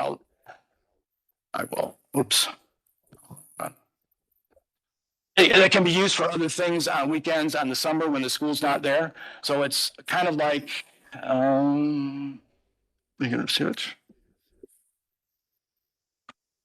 Oh, there we go. So it's this kind of thing, right? It can be used as a farmer's market. It could be used as a craft show. It could be used as a music venue. All those kinds of things that parking lot. So there's kind of 3 components to that front space that is as the kind of the park area. So it's the active piece, the passive piece, then the sort of flexible piece that can be utilized. Mr. Henderson, I'm Yes. gonna move you along a Okay. little bit, just for us to Okay. focus a bit in on some of the comments which you've already shown from design review. So the green space we've talked about, the reduction in parking, just looking at the comments here. Can you speak to, we've talked about the entry and the exit points and the traffic study. Anything else from design review that you want to lift up that would be helpful for commission members? Okay, so one of the, how's this going? It's like automatically. What's that? Oh, okay. Oh. Can I move backwards a little bit? So one of the comments was the palette, the color palette. So I think a description of what we were trying to achieve here was that the building itself becomes kind of a mural. So we have this kind of mosaic of brick colors, and their comment was, let's keep it all to warm colors, get away from the cool colors, which we had originally. So this is a view, obviously, from Meyer and 30th looking north and the park area, and then the building set back in there. Again, that sort of, I'll call it muralistic kind of a treatment. We also included, there'll be sunshades that'll be included in here. On the south side, they're horizontal, and on the east and west, they're vertical. You can see the red, and those were a little bit more colorful. We put a little more intense color on the metal pieces, so that's what those represent. I'll just go through these really quickly. Here's it's on the street view then at the corner there. Same kind of a thing. This is looking at, now we're at 31st and Meyer, looking to the open field that's in front, and then the building in the back. This is a street level view of that. This is a view on 30th then, looking kind of straight at the side of the building. So you see the main entrance, the three-story academic on the left, the main entrance, the student dining, and then kind of the back of house things that happen on the right-hand side of that plan. This is looking on 31st now, so we're looking the other way. The academic wing in the middle is music, and then the auditorium, which we kind of be playing with that face of the wall with multiple colors, again, that sort of mosaic, muralistic kind of feel on that. This is looking like on 30th towards the building. This is the back of house kind of thing, deliveries, but we're kind of putting a serpentine wall that kind of makes it a little more playful. It's not just a utility wall. And that's the street level view. And then this is again the view coming south now on 31st. So this becomes your first view of the building when you're moving in this direction. So that's that entrance piece into the auditorium, into the gymnasium, and then the way down. This is just a level view. And I guess that's my presentation. That's it. Thank you so much. Holly, anything that you would like to add? No. Okay. Brittany, good morning. Good morning. Good morning to the commission in general. Thank you for having me here. I've been working with this for a while now with the team. It's been a couple of months now. There's been a few renditions, as mentioned and shown in the beginning, that there was a high amount of parking on this area. And as we discussed, Lincoln West High School, it has continuously been very filled with concrete in this area. And just to speak on Clark Fulton and Stockard's, it's limited on green space. So it was very much a push for this neighborhood to have more green space in this area. The community wanted more green space. There was a specific person at a community meeting. She works with the gardens as well as a program named ACE, Architecture, Construction, and Engineering, in that area that discussed like the need for this green space for the school. And I'm happy that this has moved forward to acknowledge that need of green space at this school. Other than that, the design of the building itself, I think it could use a little bit more glazing, a little bit more care on color, and just on the committee's comments, the local design review committee comments. They've done this before. They're not strangers to doing schools. Clark Elementary was one of our schools that we approved 2 years ago. So the nature of this neighborhood is very Latino forward. It's Latino, like very high. There's a 54% Latino population in this area. So it's very an homage to that culture as well. So there's a consideration to take there as we move forward. But overall, happy to see this school finally take a move forward to being redone in this area. It's been a rumor since I was in high school, and that was 10 years ago. So very happy to see this move forward. Brittany. Before I open up to my fellow commission members, is there anyone present or online that would like to provide public comment? Councilman? Thank you, Madam Chair. We're in Matt Zone, 1228 West 69th Street. It's exciting to see this project move forward. I did want to make just my comment relative to the civic designation. And I wish Mandy Metcalf was in the room, because 20 years ago, Mandy was serving as the Eco Village Project Director when I was the councilman on the near west side. And we hired a consultant to explore farm-based zoning on Lorraine Avenue. So kudos to each and every one of you. 20 years later, the city is now starting to adopt that. And I think that if we would have enacted it at that point in time, we would have had less pain points. Really good and smart questions from all of you about what does farm-based do. And I think this overlay on this particular parcel is the right designation for all the reasons stated. So I'm just really excited to see this school move forward. Most importantly for the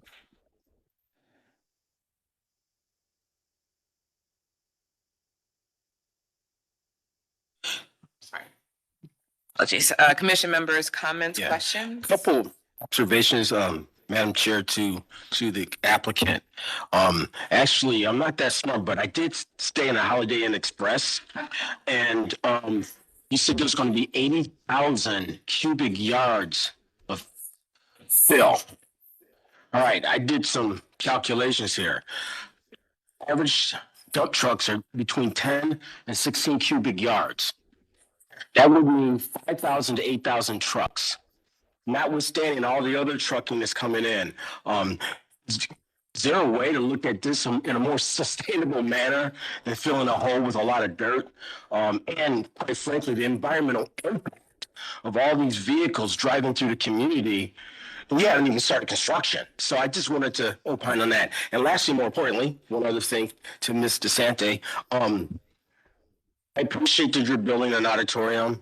I attended John Marshall back in 1981. I graduated, and what was so great about schools of that vintage, we had auditoriums. There were community gathering places. I remember having all types of things there that we enjoyed. So I do commend CMSD for that. So if you can opine, sir, on the earth. Sure. And when this project started several years ago, that was the first idea. Was like, can we design a building that's essentially down in a hole? I'll call it down in a hole.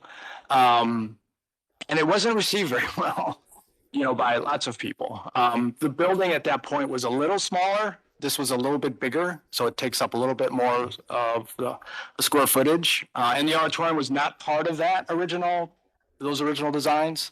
So those all added to the thing, but we actually looked at that.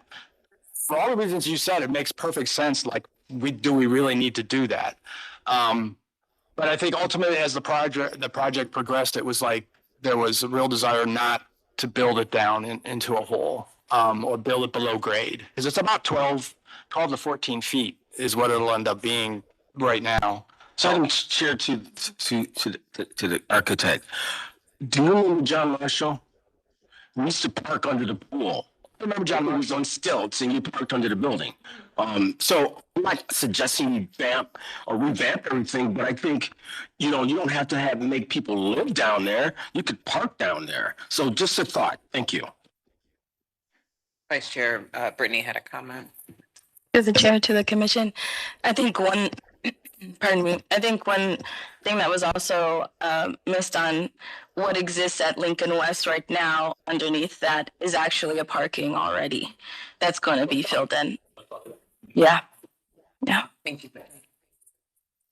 Other commission members, councilman? Very briefly, Brittany stole my thoughts of more, maybe for lack of better terms, a more Latino color palette. I guess it does, there's an opportunity to do something kind of unique that speaks to the neighborhood. I just a throwaway comment. The one-way pair streets are the wrong one ways. It's probably not worth switching it at this point, but you have kids getting out into traffic rather than getting out on the curb. It'd be too confusing to switch it. And people drive the wrong way down one-way streets, right, Councilman Zone? My real ask is, I certainly don't want to overbuild a parking lot. But if CMSD is able to come back with any kind of real or educated data on how many students are driving to school. I know it's not a one-to-one comparison. St. Joseph Academy pulls from a very wide area, but I have struggles in my ward with students parking on the street because the parking lot is nowhere near large enough, and especially in a very dense neighborhood where there's a lot of multifamily housing, so people are relying on street parking. I want to make sure that we're not pushing students into parking on the street and creating the spillover issue, but I don't know what that number is. This could be perfectly sufficient. I know a lot of kids take RTA and other things, but it's just, if at a future meeting, if CMSD is able to comment on the parking lot size to make sure that we're making the right decision. I'm happy to comment on that. I reached out to our safety and security office. They said that years ago, they used to maintain that data with getting permits. They now relinquish that to the school-based leaders. So I reached out to the principal. She indicated that there, in an email, that there were 8 to 10 current drivers at her school. I'm sorry, student drivers. Well, 300 kids, right? And there are 300 students. So we're anticipating a parking for close to 30 student drivers at the new site. Okay, and then how many staff? Roughly 140. Yeah. Okay, so yeah, you're basically right there. So, okay, thank you. Just a quick question, just clarifying on that parking. So on one of the slides, it talked about 170 parking spots, I'm assuming in the lot, but then it said it was a total parking of 203. Yeah, that last one. Oh, sorry. Yeah, no, please go ahead. Yeah, on that last plan is 203 shown. So what we figure is 140 for staff, 30 for students, and 30 for visitors. And 30 for visitors. Yeah, we have to provide that as well. And yeah, I think that was always the conversation. Is like, you know, we're trying to minimize that and to get green space bigger, but also to make it functional for the district. So, and yes, I think avoid parking on the street if we can. They actually by contract have to park on site, like all the staff, and that all has to be provided on site. So there was a little bit of push on that, but I think this last plan kind of works that through, I think. And then another question, either for Mr. Henderson or Holly, are you aware of public transit and or Brittany, excuse me, public transit stops, you know, adjacent to where the school is, just trying to understand where the children would be walking from if they're taking public transit? Jeff can speak to that. Most of the kids are going to Clark. There's at dismissal, it's amazing how many kids are migrating from the school north on 31st mostly to Clark. So that's where the bigger stops are along Clark. Yeah. Thank you. Brittany? I'll also speak to that. This school is actually located in a TDM, Transportation Demand Management Zone, so there actually is no parking minimums for this area. There are major transits on West 25th, which is to the west of the property, as well as to the north, which is at Clark. So West 130th, that kind of cycle of, you know, walking, pedestrian work is going, as well as to West 25th off of Mayor is where that main transit is going. Thank you. Commission members, any other comments or questions? Oh. I just want to say this for the record. As we work towards a citywide plan and as we're making these changes, I think it's an acknowledgement for new development to consider green space wherever possible. And as we move forward, just to provide these areas of relief and quality of life for these areas that are predominantly low income and full of culture and full of love. And a lot of people are commuting to these areas. So even when the school is existing now, as well as 100 years from now, we've got to get it right as we make those development choices. So thank you. Thank you, Brittany. Madam Chair, to the applicant, one while I think there's a level of sophistication within the building concept, I don't see that within the landscape. I think there's a high aspirational quality about how this green space is going to meet and function for the community when the school is in session and out of session. So I don't know if there's a landscape architect on the team right now, but okay, I would ask that. Is this schematic design? Conceptual. Okay, great. In the further development of this presentation, we see a lot of more kind of degree of rigor in the green space, particularly one, again, talking about how people are getting to and from the school with regards to public transit, but then also kind of how that soccer field is going to kind of meet the street, but then also, I mean, some of the paths. I mean, again, I know it's a conceptual kind of look at what that green space is, but how that's going to function when the school is out of session and then in session. Can I make just a quick comment? And you're right.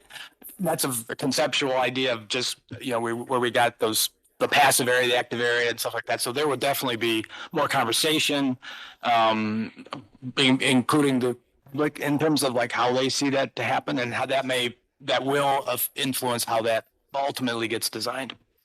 Thank you, Mr. Henderson. Commission members, sorry, Brittany. One more. I wasn't here for the conceptual approval at local. So as we're having these conversations and multiple reviews, the soccer field is also kind of new to me, but it's also a good point Mr.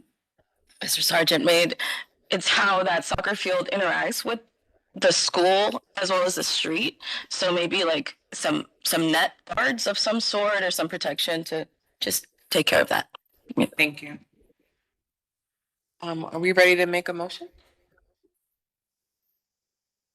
I move approval of PRJ 26016545, Lincoln West High School, incorporating the recommendations from Near West Design Review. Second. Oops. We have a motion in 20 million seconds. Yeah, gotta keep moving. Any further discussion?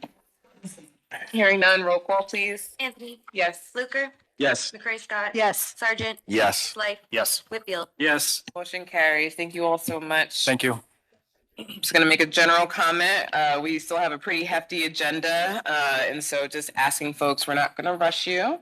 We want to make sure everyone has ample time to present their respective projects, but if we can just kind of keep it moving along.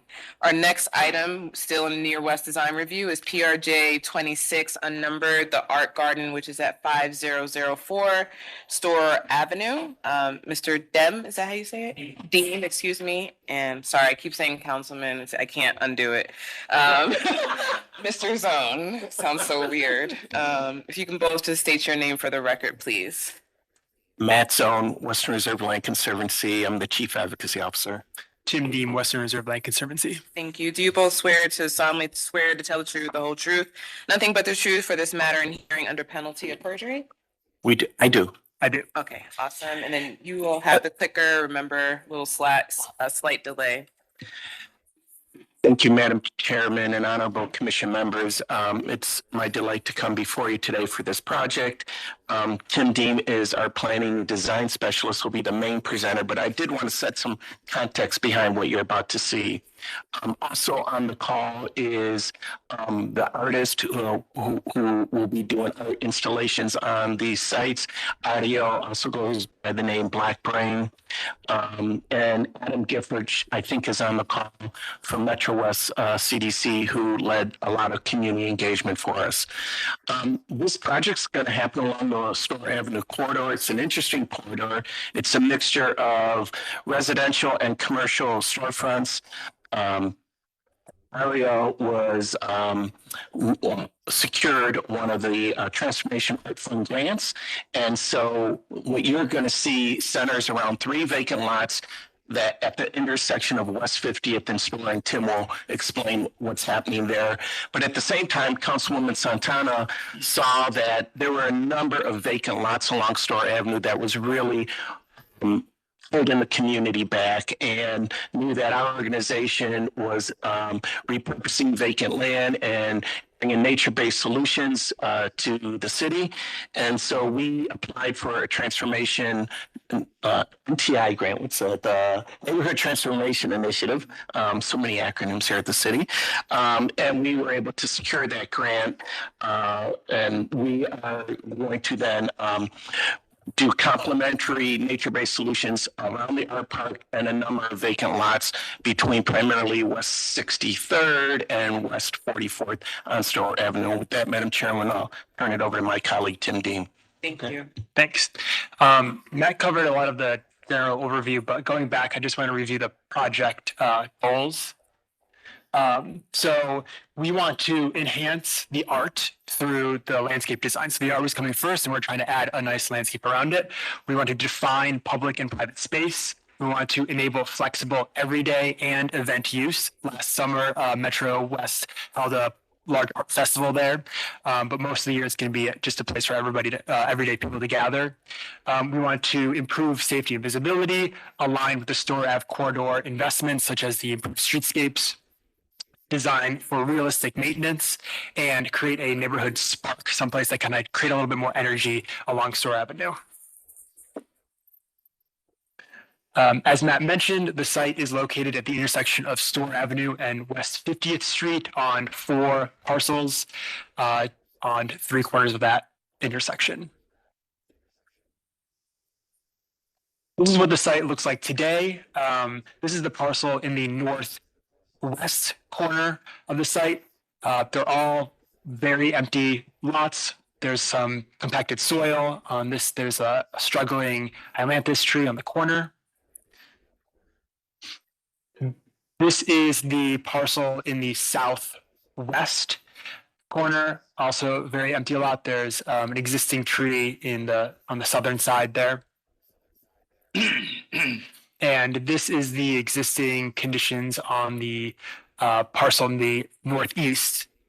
These photos were taken as they were doing the sidewalk construction, so you can see that large tractor there. But Can I add something? Yeah, and I should have said that at my earlier comment. You see the top right-hand photo with the front-end loader, a separate initiative being led by Councilwoman Santana and MOCAP is deep paving. Store Avenue is a concrete jungle, and so they have removed considerable amount of concrete and restored tree lawns, and the sidewalks are going to be restored, and the hope is in the fall that trees will be planted along Store Avenue as well. Okay. So we've had a relatively extensive community engagement process. Last fall or late summer at the art festival, we had a table there where we handed out flyers with a QR code that people could submit feedback through a survey we created, which I'll be sharing in a minute. And then throughout this spring, we've handed out flyers at 2 food distributions. We've done door-to-door canvassing around the parcels. We hosted Metro West hosted a community dinner where we were able to share the designs and get feedback from residents there. And then we also hosted an on-site meeting where for an afternoon we sat up on site and kind of gathered people as they were coming home from work and that sort of thing and got their feedback on the design and how they use the space. We were also able to engage with the directly adjacent neighbors during that event as well. We've mailed postcards to all Stockyards residents that had information about the park and a QR code, as well as we've distributed over 400 flyers through those canvassing efforts. And then that photo is me presenting to the International Village Block Club, which is on West 48th Street. From the survey results, 82% of the respondents work or live in the neighborhood, 39% live within 2 blocks of the site, and 48% are willing to attend a stewardship meeting. So that's something that we're working on scheduling with Metro West following this process. We asked people to rank how they would use the garden. Most people are in line with the goals of creating a more passive space of resting on a bench, appreciating the sculptures, taking photos, that sort of thing. One person said they would just like a safe place to be with their grandkids as well as their dogs. Most important features ranked by priority, so comfortable benches and seating, good lighting and evening safety, and clear accessible pathways, and then landscaping came at the end, which is great to see. Garbage cans were something that one of the community members raised as a key factor that we're working with the artist and Metro West and the Councilwoman's office on figuring out how to manage waste that people might bring to the site. So from a conceptual standpoint, the goal is to create a buffer between the private space and the more public space that these art sculptures are going to create on the parcel. So you can see at each of the shapes there, that is where each of the sculptures are going to be. Their names are Model Citizen, Geobird, and Spiniflora. And the landscaping is really going to create a little area around those, really define like where the garden space is for if you're a member of the public, you want to hang out here, and then create a buffer between that and the more private residential areas nearby. Also, each of the areas, each of the sculptures kind of reflect an activity or kind of feel for how the artist was intending for people to kind of interact with those spaces. So the Model Citizen is about gathering, and so that's going to create a more open space. The Spiniflora is about exchange, and the Geobird is about kind of a more calm and resting space. There is a fourth piece of art there that's already installed. It's a sunflower mural. So this is the site plan. The few elements that we're using are a low garden wall around the Model Citizen and Geobird sculptures with trees planted behind them and raised up on the terrain that slopes back. And I'll show sections that show that more clearly in a second. And then the Spiniflora parcel, there's not going to be any wall, but it's going to be this more flat pathway that connects the two corners and defines the edge that way. There's benches located throughout the site in order to maximize the existing shade that's there until the trees grow in and provide the additional shade.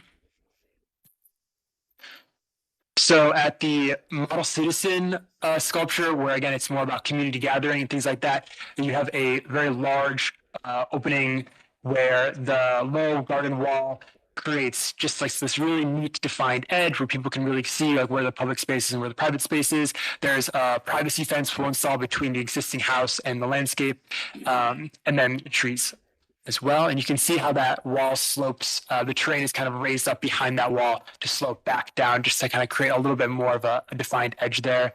And this is the Geobird sculpture doing a very similar task. And the Model Citizen, again, it's flat. There's the privacy fence, and the trees and the pathway and the seating are kind of creating that space that you can activate, whether it's just a few people sitting there or they're having a larger event. Here are the plants and furnishings.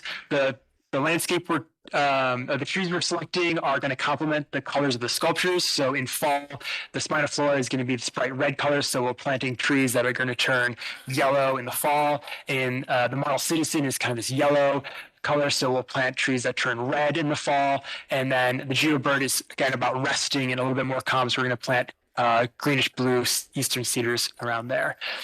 We have an idea of using ephemeral bulbs, spring bulbs, to add some spring color to the site in select areas. So you can see how it will kind of scatter those throughout the lawn, and those are very easy to maintain. Once they've completed their flowering, they can just be mowed down like the rest of the lawn, and the low wall will be embedded in there as such. And the you can see the benching we're selecting is this heavy timber benching to kind of add a lot more natural elements compared to the metal sculptures, as well as some solar bollards that'll provide that nice evening lighting. The privacy fence here is kind of a stock image, I would say, but we are looking, based on feedback we got from design review, at looking at more detail into how we can make that fencing kind of align with the simple aesthetics of the rest of the site.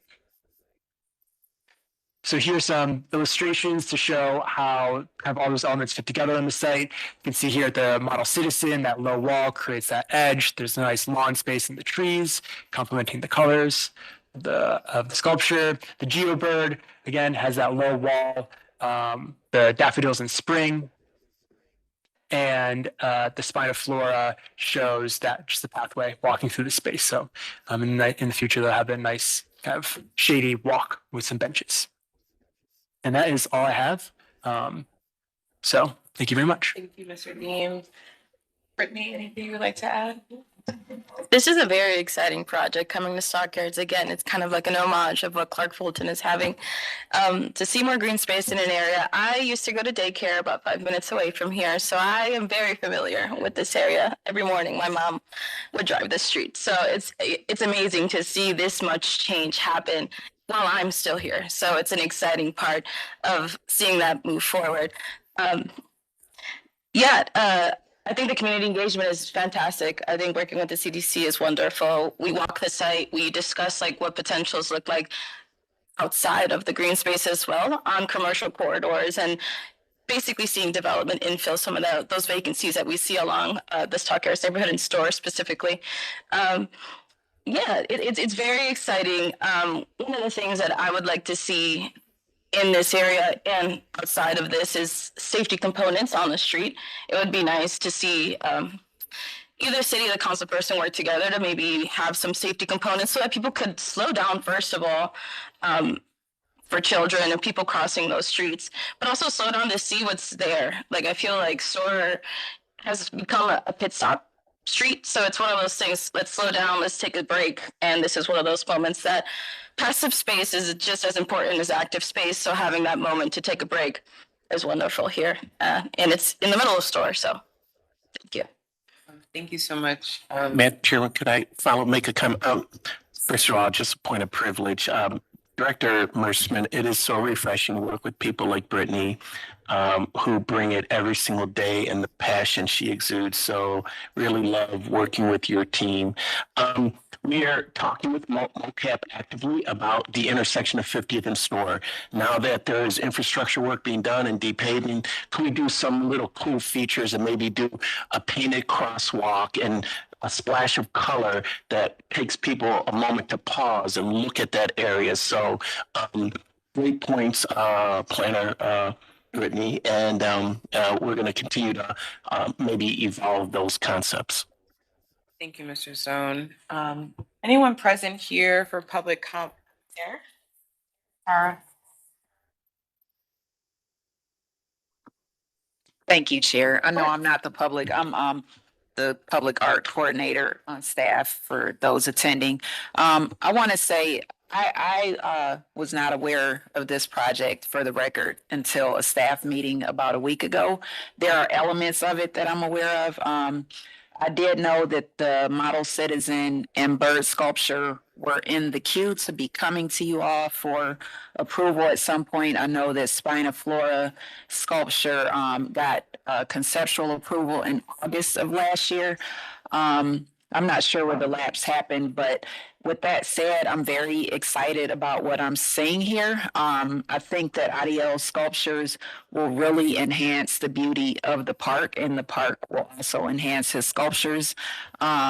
So I am in support of it. I'm just asking that in consideration that none of these art sculptures have actually gotten final approval, that they come separately after the park meeting. But I think the combination, this is much more exciting than seeing sculptures in a vacant lot. So this is outstanding what you guys are doing. I just would like to have been a part of the conversations. Thank you. Tara, so just for clarification, and I'm looking to the director as well, what we have before us is Park and Art Garden for final approval. So are we proceeding with that, or are the sculptures separate? The sculptures would need to be separate. We don't have any information on the materials, the size, how they're being installed or anything. So they would have to, yeah. Thank you for that clarification. Okay. Before our commission members, any public comment or anyone providing public comment here in the room or online? Okay, hearing none, commission members. Madam Chair, to the applicant, this is just my normal talking voice. I know what you're talking Okay. about. It's not. Okay, you mentioned some comments with regards to the picket design of the fence, and I'm sure you'll kind of go into that. But I think there's some other small details with regards to kind of having public art. I think taking a look at some of the finishes. I think maybe. I don't know what the constraints on the budget are, but kind of understanding maybe there's some room to think about that concrete wall finish, if there's a place to potentially have some board form reliefs. It's like a kind of passive kind of nature kind of stuff that could add to that element, particularly, and then this will probably come back with the kind of anchoring for the the art piece is this kind of plinth of concrete. If we can kind of rethink about how those things are anchored, whether that's again isolating the foundations and then doing maybe like a artistic kind of stone around it. I just like, you know, for these final kind of details, let's not kind of cheapen or not think about the actual like implementation of this, and really think about how we can kind of surround the art as you have kind of talked about with all these kind of elements. I think, yeah, that's it. Thank you. One comment to all present here. I think you've done a wonderful job to actually provide a black backdrop for people so that they're not too close to the intersection. I think so many failures of design, urban design, we try and get people close to the corner, and that's uncomfortable. So having that sort of that zone, that separation makes it appears to be a more pleasant environment to take a respite or just, you know, contemplate. So I commend you on that. And if I could just add, Madam Chairman, to Mr. Fluker, these 3 parcels are presently being used by the community today. They always have pop-up events there. They do activity there. And kudos to the community because they said we deserve better. And don't they deserve better? And so Councilwoman Santana, again, was diligent in working to get an artist to do something creative and then to get us to do complementary nature-based solutions around there. And I'm really excited for this community that now they're going to have something that really represents them.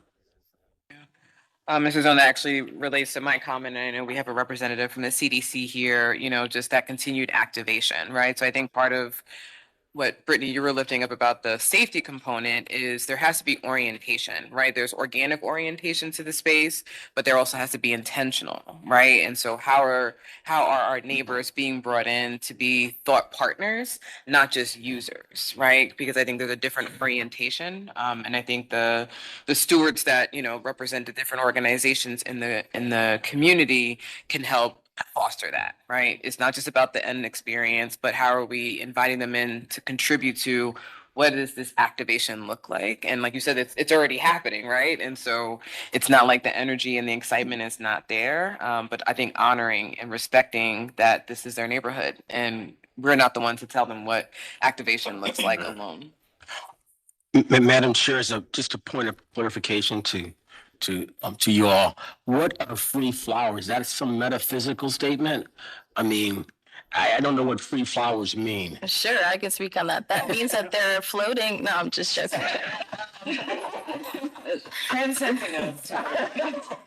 So the flowers, the dandelions, and the other types of flora that are located in this area don't necessarily have like a landscaping pit. They're just kind of in the green space. Just trying to understand that. But anyhow, Madam Chair, I'd like to make a motion to approve the art gardens as presented with the caveats that that they continue to look at how form liners and things might define the low walls and benches. They continue to work with obviously planning to work out and iron out the details. And lastly, more importantly, they work with Tara to make sure that the art itself gets designed properly, maintenance, et cetera, before you come back for final approval. Madam Chair, I'll second the motion. We have a motion and a second. Any discussion? Final approval for the art. Let me make that clarification. Sorry. Yes, you're receiving final approval for the space. The nature base. Yeah. Yes. Thank you for that clarification. Thank you. You said that on a second. I will second that. Okay. Thank you. Motion and Sorry, dear. Anthony. Yes. Fluker. Yes. McCray Scott. Yes. Sargent. Yes. Slight. Yes. Whitfield. Yes. Any further discussion? Motion carries. Thank you. Thank you all so much. Thank you. Moving over to Far West Design Review, our next item is PRJ 26-012032 24-hour drive-through signage plan. I just want to remind commission members that this was before us just a couple weeks ago. And so for purposes of presentation to the applicant, we don't need to go through the full presentation again, but just really focus in on the areas that we were requesting additional information. Madam Chair, the applicant is here, but he's in Building and Housing, so we might want to move to the next agenda item and then come back to this. Thank you for that clarification. Okay. We can move on without. I think technically, procedurally, you should make a motion to table and then move to bring it back at the end. Madam Chair, I'd like to make a motion to table item number PRJ 26-012-032, the 24-hour drive-through signage plan. A second. We have a motion and a second. Roll call, please. Yes. Yes. Yes. Yes. Yes. Yes. And Carries. Madam Chair, I must recuse myself from the next item because of my relationship with city architecture. We're actually both chair and vice chair. We're both needing to recuse ourselves on item number CSE 2026-003. This is the Broadway TOD Plan. Commission member Whitfield will be presiding over this particular item.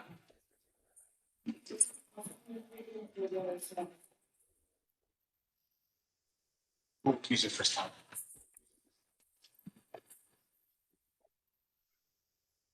No. Okay.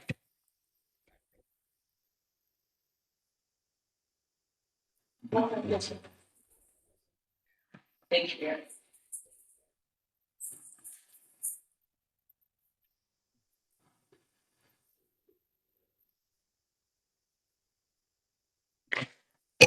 I'm going to swear you in. Do you solemnly swear to tell the truth, the whole truth, and nothing but the truth for the matter now in hearing under penalty of perjury? I do. I do. Thank you.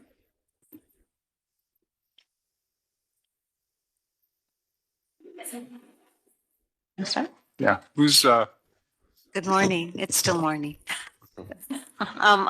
It's our real privilege to be before you to present the final plan for the Broadway TOD plan. We've been working on it with Slavic Village, with city architecture for about a year, a little over, and it's time for us to adopt it finally. Our board has approved it. It was funded by FTA, Federal Transit Administration, as a TOD, Transit Oriented Development pilot program. And we're going to present the results. I'll turn it over to Mandy Metcalf, whom you heard shouted out this today as our project manager from RTA. I'm Mary Beth from RTA. Thank you, Mary Beth. Members of the commission, it's a pleasure to be here. I'm Mandy Metcalf, senior planner with RTA and the project manager for the Broadway TOD corridor.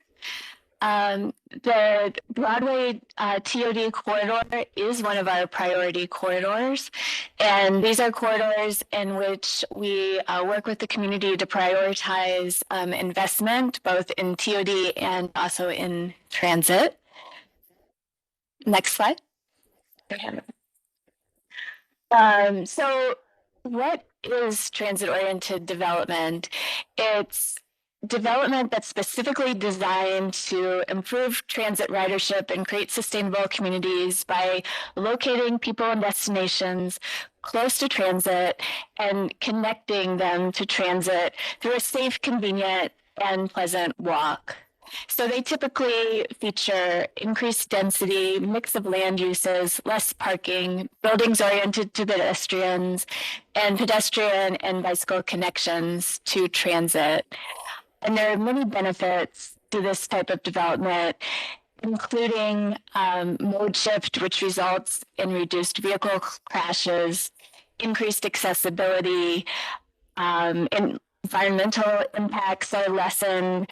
We're increasing access to jobs, education, and other opportunities, the opportunity to improve health through active transportation, and to support existing businesses by putting new customers close to the businesses, and ultimately creating attractive, vibrant places that support economic development.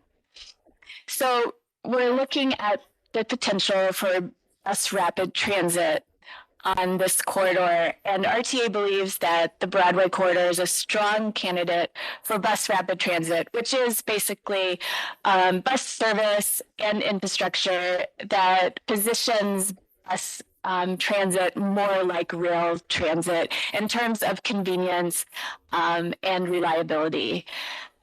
So this is the 19 is the primary route that runs through this corridor. It's one of our top 10 routes as far as ridership.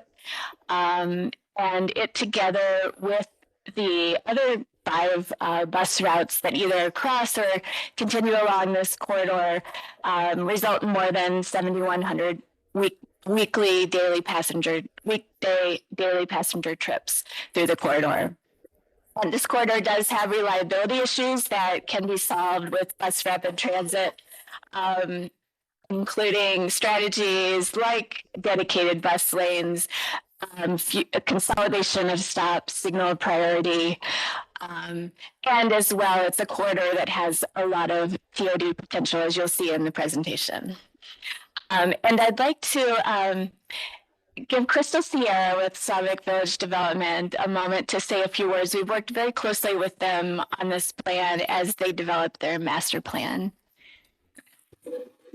Thank you, Mandy, RTA, and the Commission. My name is Crystal Sierra. I'm the Planning Director for Slavic Village Development, and I'm so honored and excited today to be part of 2 dynamic planning initiatives that were underway in Broadway Slavic Village at the same time over the past 18 months, including the Broadway TOD Plan and SVD's Comprehensive Neighborhood Plan, which you'll hear about later today.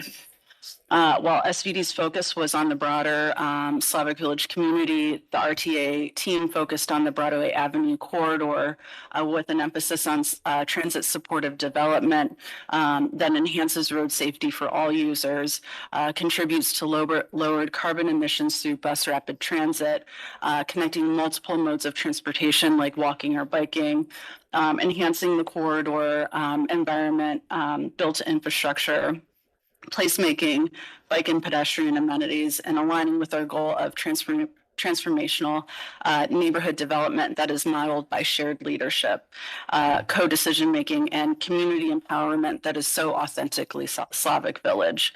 Both project teams work closely together all throughout both projects, and both plans are informed by one another.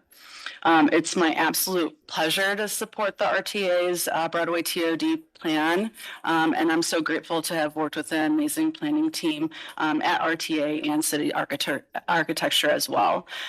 With that, I would like to extend my utmost gratitude for and support of the Broadway TOD plan. So thank you. Thanks, and now I'll turn it over to our consultant team. Krista, you can introduce the team. Thank you, Mandy, Mary Beth, Crystal. Appreciate it. Good morning, Commission, Chair.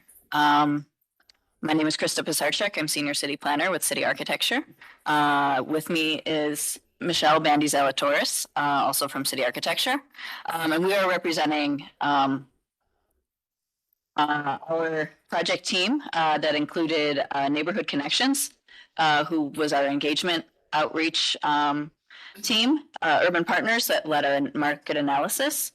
WSP and Manick and Smith groups were our transportation engineers to help guide and inform our designs, and Boulevard Studios, which helped support with landscape design and urban design and architecture.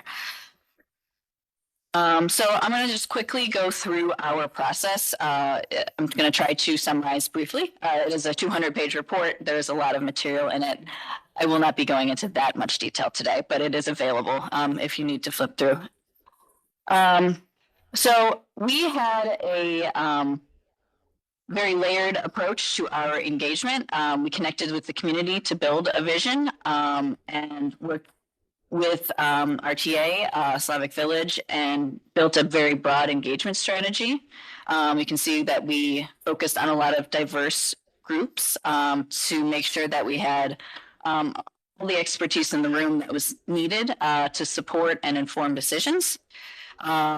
We heard from many voices, had multiple types of conversations throughout the process, as you can see.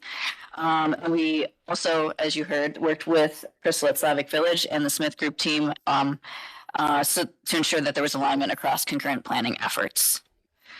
During our engagement events, of which we had several, they looked very different. Some of them were standalone events, some of them built upon other events that were where the community was participating. Some of the things that we heard was that we needed to emphasize the strengths of the Broadway corridor, including diversity, historic assets, green spaces, and the community's deep sense of pride. We heard concerns about unsafe crossings, speeding, poor lighting, potholes, and deteriorating sidewalks. Excuse me. That access and getting to bus stops is challenging, and that there is a need for more supportive infrastructure and amenities. Housing stability and reinvestment was also heard as a key priority. Residents expressed the need for affordable housing, foreclosure prevention, home repair resources, and incentives for preserving and rehabilitating existing housing stock. And they were also seeking more gathering spaces. All of this informed our project goals for the work. We developed these early on based on this feedback and in conjunction with our steering committee. With our transportation improvement plan, it was focused on safety. That was one of our key issues that we heard early on and continued to uncover through our analysis. As you can see some of the statistics on the screen, it is a high crash corridor at specific intersections. And so many of those result in injury as a result of high speed. That was what we were able to uncover.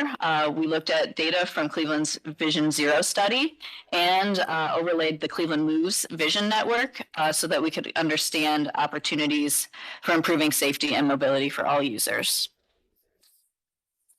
All of this was just critical to understanding where we needed to focus improvements. We presented several features of the proposed roadway to the community. This is an illustration of just a handful of them. It included dedicated bus lanes, on-street parking, and bump outs, and expanded pedestrian zones. All of these details work together to increase safety, improve accessibility, and enhance the transit reliability on the corridor, which is one of the key goals of TOD design. As we developed our preferred alternative, we focused, while the broader study looked from East 34th Street down to the Miles Avenue, our design focused on the area south of Finn Avenue, due to the fact that anything north of that included the highway interchange and some pretty heavy industry, and there was not a lot of opportunity for transit-oriented development. And also that section of the corridor has already been designed and engineered as a part of the East Side Raised Trails grant. So we also had early conversations with city staff regarding traffic operations, and so that they were on board and were able to kind of inform some of our recommendations.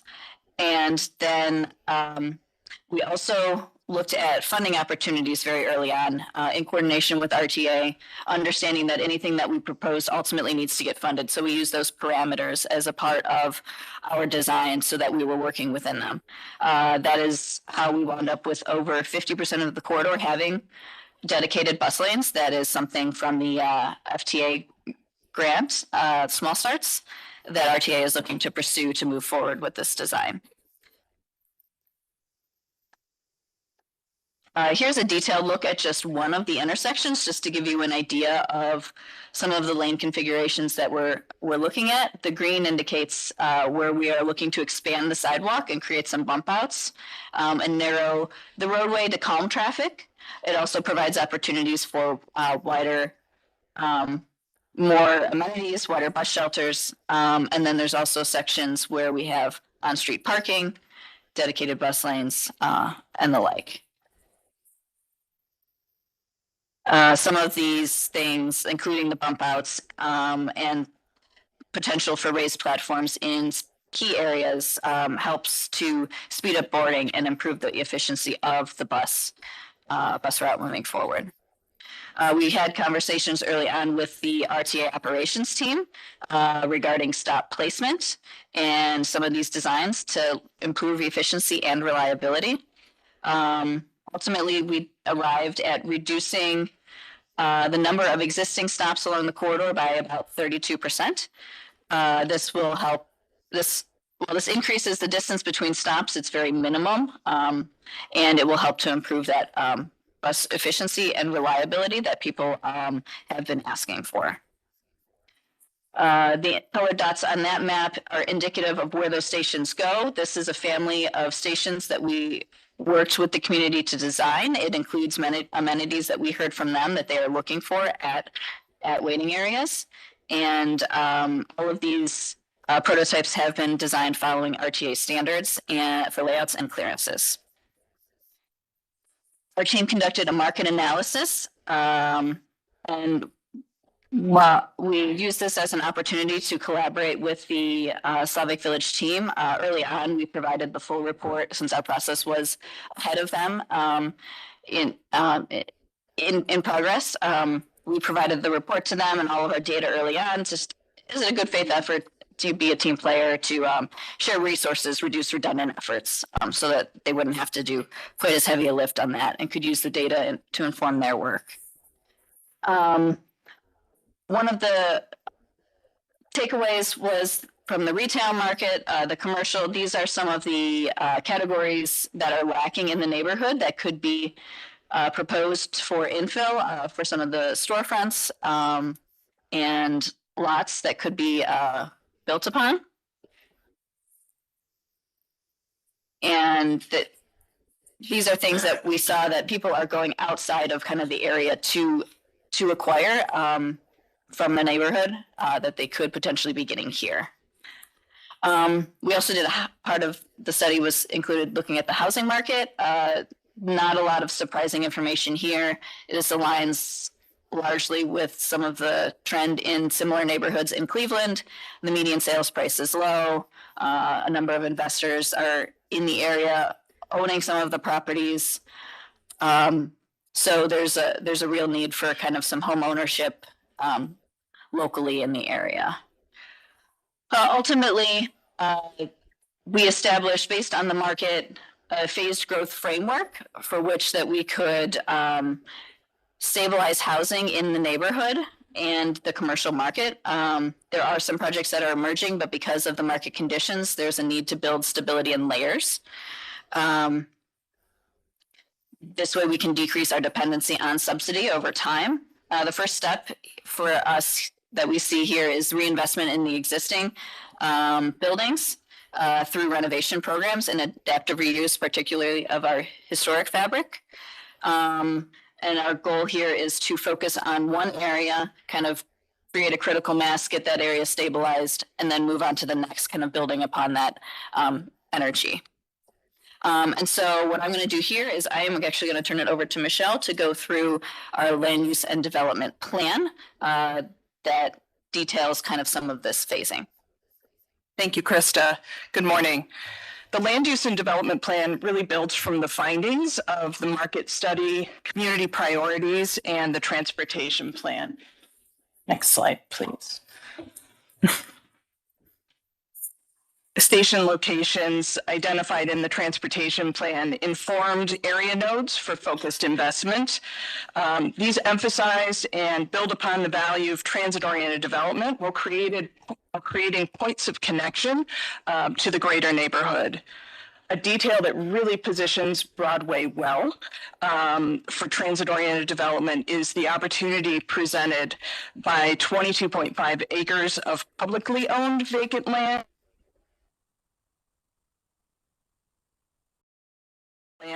within a 1/4 mile walkshed of the station areas identified through the planning work. Next slide, please. Along with infrastructure, residential investment is a really critical first step to support the strengthening of other markets. With a housing first approach in mind, we developed housing typologies based on Cleveland projects for infill opportunities that reflect the realities of the market here and possibilities for its growth. Within each node, we studied existing assets and destinations, existing vacant land, multimodal connections and alignment with the Cleveland Moves Plan.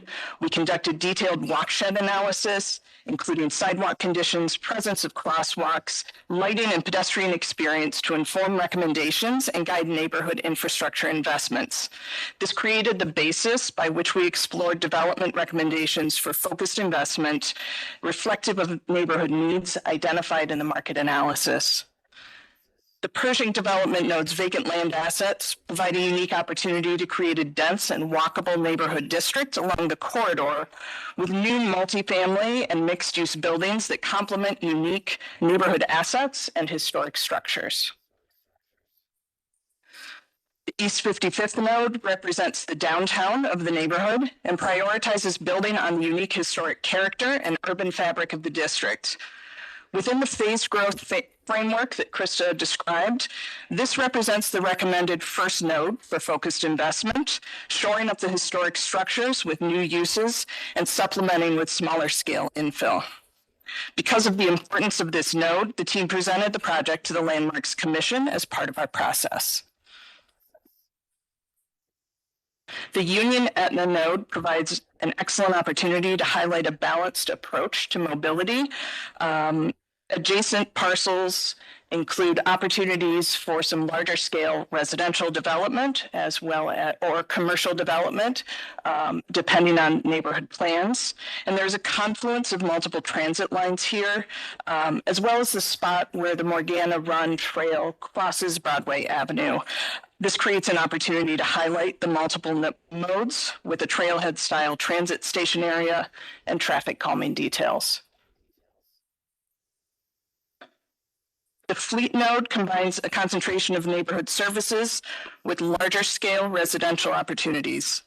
A large section of publicly owned vacant land here can support new senior housing options adjacent to transit, which was identified as a key need by residents, as well as expanded services. The planned renovation of the Stella Walsh Recreation Center in the heart of this node presents an exceptional opportunity to align public and private investment in a way that can be truly transformational for this area. Finally, the Harvard node sees many different uses coming together and has the ability to create a strong gateway that can support new businesses and additional amenities to build on existing biking infrastructure, services, and historic neighborhood assets. We recognize that this is a long-term vision, but the team was intentional about identifying concrete actions to begin to move it forward. A top priority is leading with renovation to support existing residents, stabilize streets, and protect the historic assets that are within the Broadway neighborhood. Equal in importance is advancing form-based code within the neighborhood to allow the types of densities and urban form that support TOD. While the opportunities for very positive transformation along the corridor are exciting, when they're paired with a vision for the greater neighborhood that you'll see with the next presentation, we hope you will agree that the historic community is poised for a bright future. I'll pass it back to RTA for closing comments. I think that sums it up well. I don't have anything to add. Do you, Mary Beth? Thank you very much. This is part of our strategic plan. This is a priority corridor and one of our priority projects that we'll take into the future.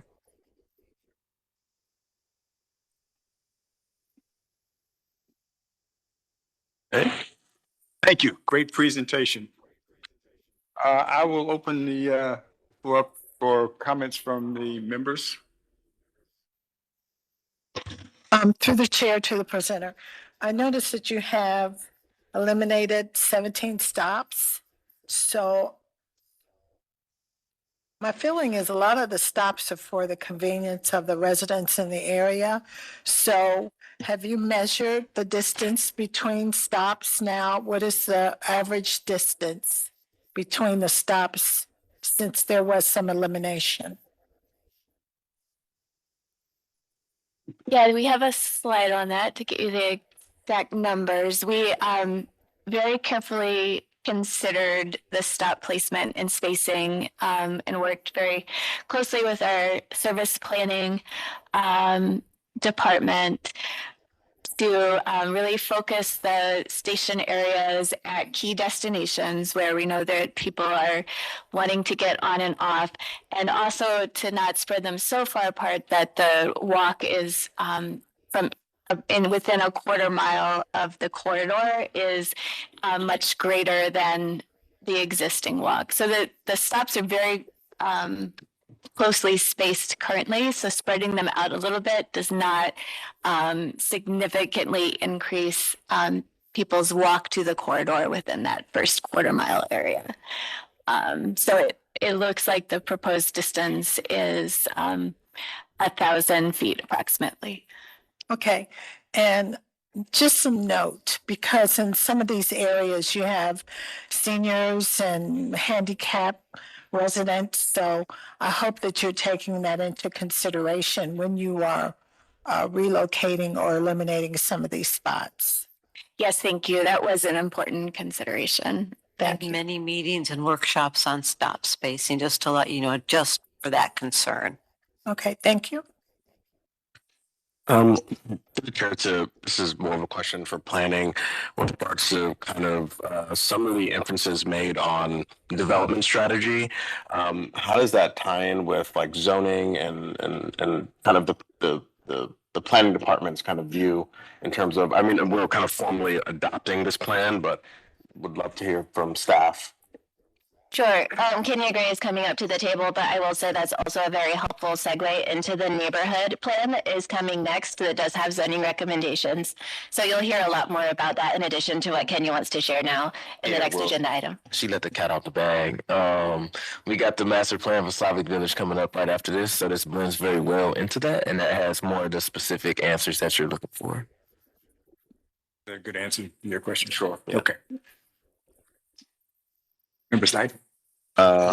If there's no other comment, I can entertain a motion. To the chair, I make a motion to approve CSE 2026-003 Broadway TOD Plan. Second. Motion's been moved and second. Call the roll. McCray Scott, Yes. Sargent, Yes. Slife, Yes. and Whitfield. Yes. Motion carries. We're gonna go straight into, Thank you. the neighborhood. Great presentation. We're not gonna go to.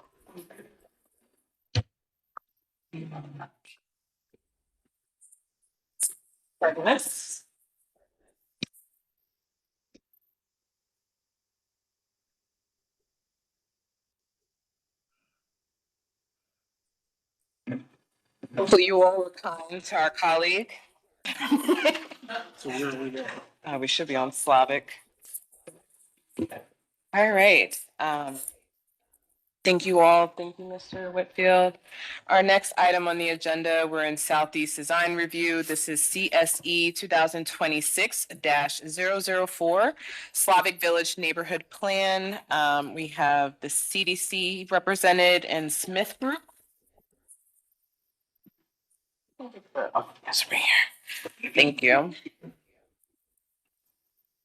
Do you all have anyone online or is it just here in person? Okay. If you could just make sure your mics are green, I will ask you to introduce yourself and then I will swear you all in. I'm Anna Enderley, a landscape architect with Smith Group. Good morning, still morning. My name is Chad Britnell. I'm a landscape architect with Smith Group. Crystal Sierra, planning director for Slavic Village. Yeah. Do you all solemnly swear to tell the truth, the whole truth, and nothing but the truth for this matter now in hearing under penalty of perjury? I do. I do. Thank you so much. Thank you. I think you have the clicker. Yes. Which button again? To the right. Right. Okay. Remember that hot set. Awesome. Very technical. Good intel. You can just turn your microphone.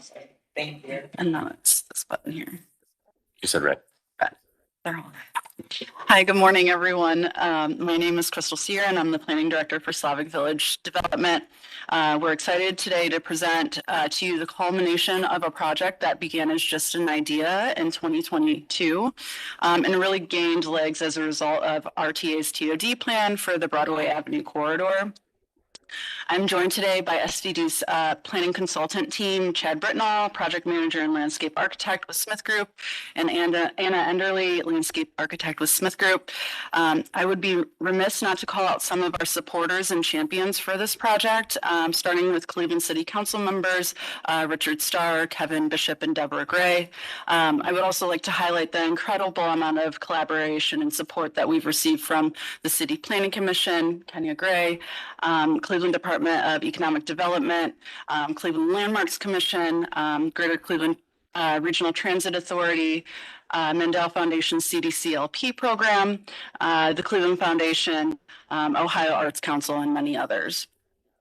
After several years of building momentum for this project, fundraising and vetting responses to the RFP that we issued in partnership with City Planning Commission and the Department of Economic Development in 2024, we officially began our work with on the neighborhood plan with Smith Group in May of 2025.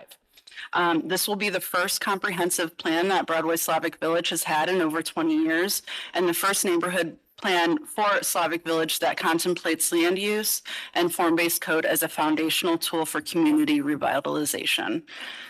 We began the project with questions like, what areas do we need to focus on for housing, business, and quality of life? And what areas could yield a catalytic project that creates positive impact for the community, such as new businesses opening up, new neighbors moving in, new jobs, increased safety, activation, and other positive outcomes of neighborhood revitalization that's sensitive to the needs of our existing community. Today, you'll hear about our extensive and interactive approach to community engagement. You'll hear about how we co-designed our neighborhood plan, starting with our resident ambassadors, our steering committee, and the broader Slavic Village community. You will also hear about our commitment to clear expectations for new development in the Broadway Slavic Village neighborhood, how we will support our commercial corridors, preserve our history and cultural identity, and create healthy green spaces and parks where our community can thrive. This plan incorporates our current work at SVD as well as future action steps that allow us to be innovative and forward-thinking in our approach to resident and business attraction. All of our priorities and actions in this plan you will hear about were co-designed with our community over the past 12 months. We are confident that this neighborhood plan and roadmap will be an asset to decision makers and legislators about our community for years to come. And with that, I will pass it over to Chad B. to kick off our presentation. Thanks. Thank you. Thanks, Crystal. Great words. So to kind of briefly orient you today, we're going to talk about what a neighborhood plan is and how it differs from some of the other things that you may be familiar with. We're going to talk about why it matters. We're going to show you the process on how we executed that over that period of time that Crystal mentioned. Crystal will talk through kind of the preview and the tenets of the plan and get into detail. And then we're going to have an opportunity to engage with you and field your questions. Hot second.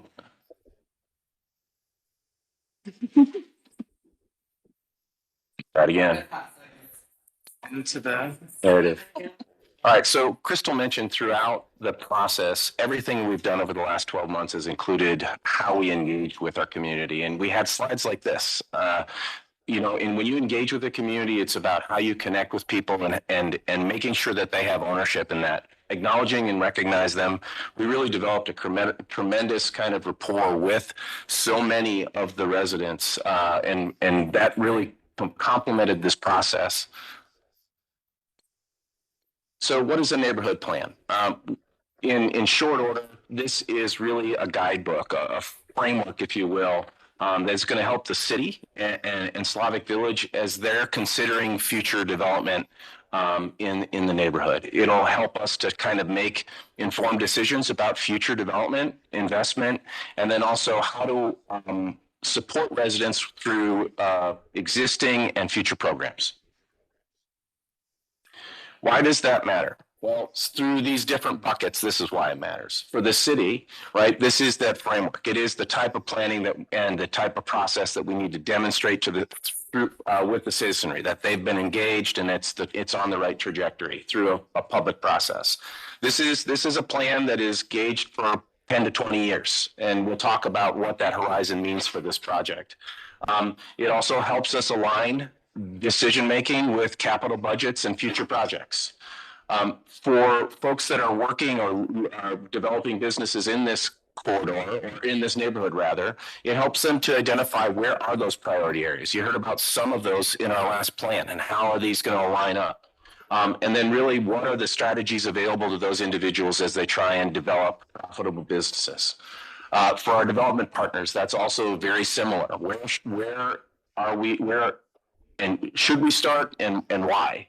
And then again, understanding through processes that exist, what are the expectations for their projects, for design, character, and other components of this plan. For the community, this is about the things that we'll talk about. Principally, their priorities were the established pieces that we're talking around. And then again, creating connectivity through Slavic Village development about what programs are available to help them now, and how does that help in the long run. We did this along the way by incorporating plans. You heard some coordination that Crystal and Michelle and others talk about, the intentional coordination between the Broadway TOD plan and this plan. They are intrinsically linked. We did this by studying troves of data, both that was provided by the city and then also third-party data that we collected, county data as well. We took a deep dive into housing. We did a market study similar to what they did to understand what the community's core concern was. We did this also that we could bring these things together. That's really important because there's been a lot of work that's been done, but this needs to kind of create a cohesive future and synthesize all that data. We've had tremendous amount of engagement from the city. They've been a tremendous partner. I'll shout out Mr. Grave down at the end of the table. He has been an incredible partner throughout all of this, and collaborating along the way through with the community and the folks that you see on the screen. Starts first and foremost with the residents. Anna will talk about our process in a brief minute, but we had meetings with business owners. We had meetings with financial institutions. We talked to the schools. We talked extensively with the RTA. Daily and weekly meetings in many cases with Slavic Village. And as we mentioned, working and collaborating with multiple city departments, knowing that this is really vital to kind of what we're asking you for this plan. And that's something worth pausing on. This neighborhood plan has a lot of different facets. And at the end of the day, what we would be asking you to provide is to adopt the plan, knowing that there are going to be steps that fall outside this that would require further actions by the city. And we'll talk about those when we get them. So as Crystal mentioned, we worked a 12-month process. It had 4 phases. We started in the beginning process to do a lot of that work to gather data, talk to partners, and begin our engagement with the community. And we did that in a lot of different ways. So that's where we really began to understand where are the principal concerns of the community and what are those priorities. Through the last part of last year, we began to kind of pull that together and had a number of other forums where we reported back to the community and provided them data that could say, did we get it right? And how might it begin to shake out for the different parts of the plan? Then in the early part of this year, we began to really dig into the formulation of the plan, creating what Crystal will go through, which is the priority areas. She'll walk through those components, how we measure those, what's important, the goals associated, and how we align that. And then finally, we've communicated with the community. We've put this out and had the opportunity to receive comments. And we've incorporated those comments into the final plan. And we're here today to discuss this with you. As Chad mentioned, and Crystal as well, we extensively met with the community. We had over 200 people engaged throughout the entire process for this entire year, including a big lift from our community consultants.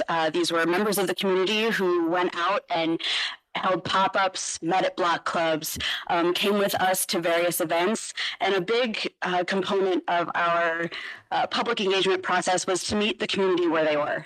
We didn't ask them to come to us. We went to events that were already in motion, including Village Feast and Rooms to Let. We also, partnered with the TOD and showed up for a couple of their meetings as well, including their open house that they held back in November. And we also had a community dinner where we then gathered most of the information that we had already been inputting. And again, as Chad mentioned, asked did we get it right? We also did an extensive,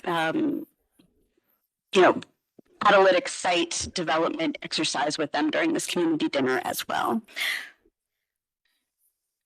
So some of the, I'll run through a little bit of, we did do a lot of conversations with the public, just interviews, asking them general questions, getting their feedback for what they felt was the future of Slavic Village. But in addition to that, we also looked at specific questions that we wanted to get from the community to help shape this plan. And one of those was creating the vision of the plan. And we did this through various exercises, a way to, not just do a survey or, put stickers on images. We did interactive engagement activities with them, including this one, which was to shape the vision of the neighborhood, which was a Jenga game. Community members would pull a tile, write their one-word vision for the future of Slavic Village, and then place it back on the stack. Much fun was had, lots of tiles going everywhere. So it was a great opportunity to really talk with them. We also asked the community to prioritize goals, and we did that through a card exercise. So community members would gather their 5 priorities out of a little card deck and place them in a bowl, and then we'd be able to calculate and gather all of that feedback while also having conversations with them along the way. Just because we still have a fair amount of items left on our agenda Yes. today, if you can just high level some of the tactics and strategies that you will use Absolutely. to create. Thank you. Of course. Our biggest event was this community dinner where we identified top catalytic development sites. So this was a culmination of all of the work that we'd been gathering with them as well. So this was a beautiful event that had, I think, almost 100 people participate in, which was amazing. So all of that then gathered into what we asked after we developed a draft of the plan. We sent that out to the community and then helped prioritize actions that Crystal will touch on, looking especially at emphasizing safety. And all of that came together in our shared vision, which was Broadway Slavic Village will become a model for neighborhood-led transformation, equitable, sustainable, and authentically ours. And the community had a lot of back and forth with us on determining the exact wordage of this. Okay, so kind of culminating in all of the engagement that we did over multiple phases of the project, a few key priorities emerged from our work with the community. And what you're seeing here are 7 priorities that were identified by our community engagement with residents, businesses, stakeholders, a lot of different types of community members in the neighborhood. And so what we learned is that from these 7 sort of priorities, 2 have really emerged to the top for us as a neighborhood. We'll go through each of them, but I just want to highlight that where we live and how we do business were the top 2 priorities in every single phase of engagement. So we'll really be focused in on those. Also wanted to just highlight on these 7 priorities. This is how the chapters of our neighborhood plan is organized. So if you're interested in diving into a specific section that includes action plan or action steps, champions, all the different details about how we actually implement the plan, you can go into that specific section. So for this first priority is where we lead, and our goal here is to lead with honesty, transparency, and consistent and open communication. This is a big priority for us as an organization. And how we'll do that is through shared leadership with our community, through our community engagement programs, engaging in conversations either in block club meetings or stakeholder meetings, or all the different ways that our community gathers. We're also invested in removing barriers to civic engagement. So that's thinking through where we host our meetings for ADA compliance and things like that. So really trying to remove those barriers to civic engagement. For this next priority or goal here around where we live, again, this was number one priority for the neighborhood, came up in every single round of engagement as the top priority. And here our goal is to create a welcoming community with diverse, affordable and market rate housing options that meet the needs of our current residents and our future residents. So what we're really looking at here is housing quality, housing choice, housing cost. I will keep it on the high level unless there are specific questions, and we can dive into the action steps that reflect how we're going to implement these specific objectives. But this is a very big area of focus for us. This next priority is about how we connect. So our goal here is to better connect residents with resources through our roads, trails, sidewalks, and more. This specific area of the neighborhood plan really focuses on our work with RTA as well as with the Raise Eastside Trails Grant, and just how we can build multimodal transportation for our neighborhood that gets our residents and community to the places they need to go. We also talked a little bit about smarter parking under this category, which really speaks to our form-based code objectives and making sure that we're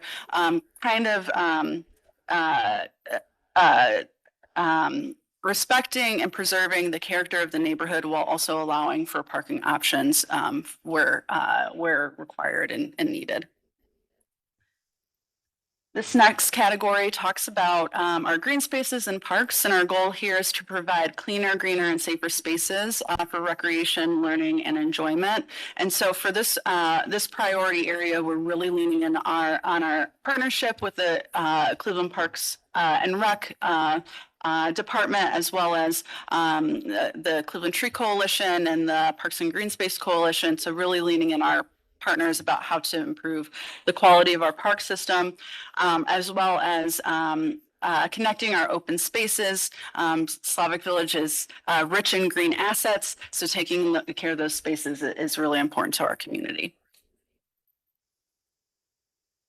This next priority is how we do business. Again, this is number 2 priority that came up for us over and over and through all of our engagement. And our goal here is to develop vibrant business environments that inspire bold ideas, to support entrepreneurs, and to reimagine manufacturing. So our work here primarily around small businesses, providing that technical support, that hands-on and that sort of coalition building with our small business sector, as well as enhancing corridor, Broadway corridor, Fleet Avenue, East 65th, Harvard, all of our major commercial corridors with placemaking, with placemaking opportunities, and also just healthy retail environments. For this area, we're also looking at how to align with city priorities around green innovation and manufacturing. Slavic Village Development is an eco-district certified neighborhood as well. And so really thinking about innovation in manufacturing and how we can attract some of that to the neighborhood is a priority for us. This next priority is about how we celebrate. Slavic Village is very proud of our history and our heritage, and so for this priority, we're looking at how to elevate our public spaces and events in a way that celebrates our pride, creativity, and history. So for this area, we're looking at preserving our significant existing infrastructure, as well as celebrating arts and culture through programming, and then supporting the creative class as well through our programming in the neighborhood. And then this final category is about how we develop. And our goal here is to invest in catalytic projects, support catalytic projects that set a model for development and deliver immediate benefits to our residents. So we'll do this is to set clear expectations about what our mission is as an organization and how we can come alongside development projects in support of our residents' needs and vision for the future. So for each of the sections within the neighborhood plan, you'll find the topic. So in this instance is where we do business. You'll find the goal, why that goal matters, how we're going to measure our success from years 1 to 3, 3 to 5, 5 to 10. And then you'll also find for each goal, its associated objective, champions and partners, action steps, pullouts from our housing study, our commercial market analysis that accompanies the plan, and then how this looks like in action. So case studies, references to communities that might be doing similar work elsewhere in the nation. And Crystal, the next couple of slides, is that just more of the detail of how you see this operationalized? Yes, and so these next few slides are the key action steps for the plan, which I think we can move through these. I can buggy through these. So as we mentioned, there is a very important alignment with where the city wants to go with the code. We've had a lot of discussion about it today. I couldn't imagine a better agenda to kind of set the table for this plan, right? And so this is our work that we did with the city. We had a number of workshops. And so as part of our plan, we took on the effort to assign appropriate form-based code strategies based on kind of their analog. We met with the city, we worked with Shannon and zoning and did a workshop in order to kind of coordinate this plan that you see before us. As we mentioned, this would be something that would have to be managed legislatively, but this document was paired with both the TOD density that was being promoted in the nodes, as well as where commercial and overlay districts kind of dictate some of these categories. That's really important because Slavic Village has a tremendous amount of vacancy, right? Thousands of properties within the 5 square mile area. Why that's important is, and how that's important and how we use that in the form-based code is Crystal, the Western Reserve Land Conservancy, and citizen volunteers looked at every single one of those properties, and they developed a ground truthing exercise that identified their appropriate context. As how it would be, how should that property be considered as form-based code was being assigned. That's really important because this, as we talked about, this is a 10 to 20 year horizon, and we're going to need to develop strategies for those properties in the short term as we work to the long term. Crystal mentioned that this is the #1 priority. In support of this, we did a housing analysis and market analysis, and we worked with Slavic Village to develop appropriate targets that they could manage and that around the different types of units that the community was asking for, as well as gaps that existed in the housing marketplace that allow people to move in or age out, et cetera, and where that sits within the context of the greater housing network. We also did a companion research study to the market analysis that was done by the TOD. This was really important, and we held developer forums to kind of begin to discuss kind of boots on the ground things of where those communities need. And we found these as potential needs, and Tuba, who's back in the back here, manages that process and works every day to kind of work with residents, business owners, as well as attract new ones. Again, alignment with the TOD, we've talked about that significantly. Why that's really important is because this is where you will likely see some of the initial efforts. The economic challenges that exist within Slavic Village are real. right? And so where can we leverage this amazing confluence of projects? There's been a tremendous stuff on the east side, most recently with the Housing Innovation District for the midline. This is no different. We have the Race Trails projects, we have the TOD project, and now we have the Neighborhood Master Plan. These are really significant efforts. And this really helps us identify those priority areas of investment. As Anna mentioned, we asked the community, where would you focus that and why? And so those three came to be number one, Broadway 55th, Broadway and Fleet, where you might recognize it as the Stella Walsh School, where the city has incredible assets and infusing that with energy, as well as some really great examples of like local connectivity that are happening around like Fleet and 55th, Philomena, some of the other components of in that area, and how that's a great microcosm of unique opportunity, working with the existing framework or working with existing businesses. So you've heard today on a very high level all of the processes, priorities, action items, and reasoning behind the creation of our neighborhood plan. We would like to invite a discussion about the plan and everything you just heard, but a quick aside here that we will be launching this body of work at our 2026 annual meeting on June 29th. We would love everyone to attend. So with that, thank you for allowing us to share the project with you today, and we would be happy to take any questions from the committee. Thank you all. Greatly appreciate the presentation. Tanya, you have any additional comments to add? Oops. Yes, I do. So we've been working on this plan for over a year. It's highly detailed. A lot of context is built into it. We've had multiple council people in support of it, even with the council boundary switching at the top of the year.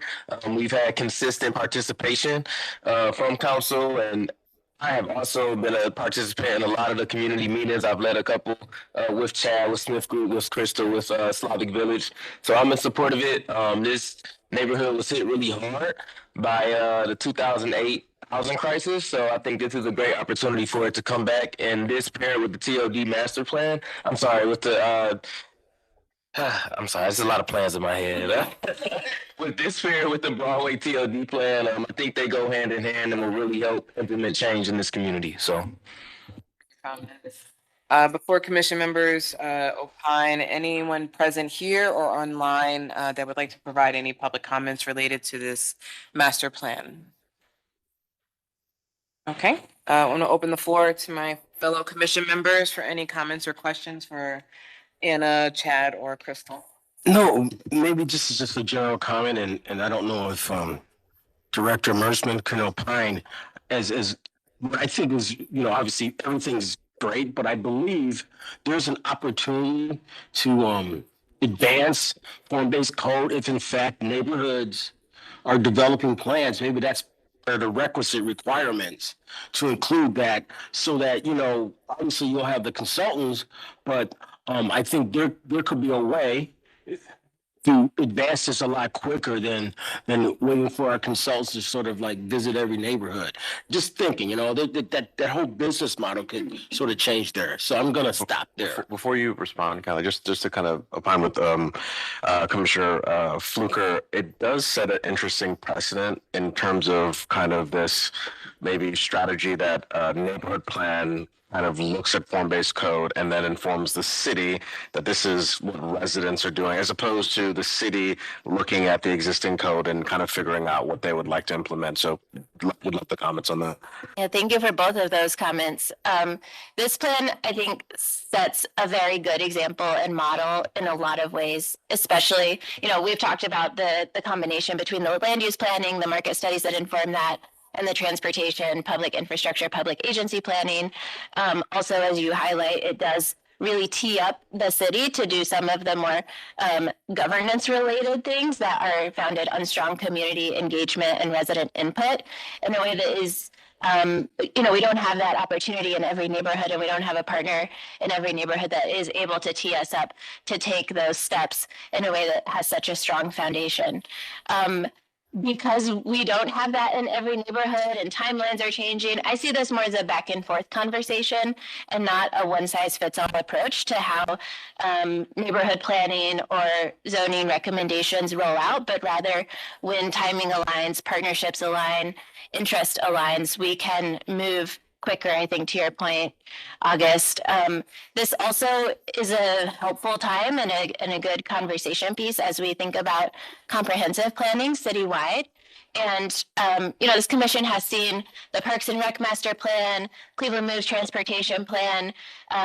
We saw the UCI Master Plan last time. We are seeing these neighborhood-based plans coming as well. And so that comprehensive planning process will really be about stitching together what good engagement, recent recommendations, et cetera, planning work that is robust and has already happened and is really important into a broader citywide comprehensive approach. And not to open a can of worms, because I generally do that a lot. Just thinking about how this approach can be applied across the city, in that philanthropic Cleveland should be interested in getting behind this to help subsidize those plans so that we can stitch this city together the proper way and not be piecemeal about it. Just a thought. Again, I'll call them all out if you want me to. Thank you. Right now. I think that's very astute, especially as we think about what equitable planning and engagement looks like across the city, understanding that neighborhoods are different and communities are different. And I think that it actually relates to a question I have for the team here, which is, what are the tension points, right? So I value and appreciate the level of engagement that clearly you all have engaged, but this is lofty and this is huge. And so when you think about some of these tension points, both just from a capacity infrastructure standpoint and also maybe some of the not no nice things that were communicated in this slide deck that were expressed through this process, what are some of the things you're wrestling with as you move toward implementation? I'll start and then I'll pass it to the team. I think without a doubt, the biggest tension point was existing residents' concerns in the now. Because this is a longer term plan, and we know that change doesn't happen overnight. How are we dealing with the immediacy of behaviors or concerns, safety?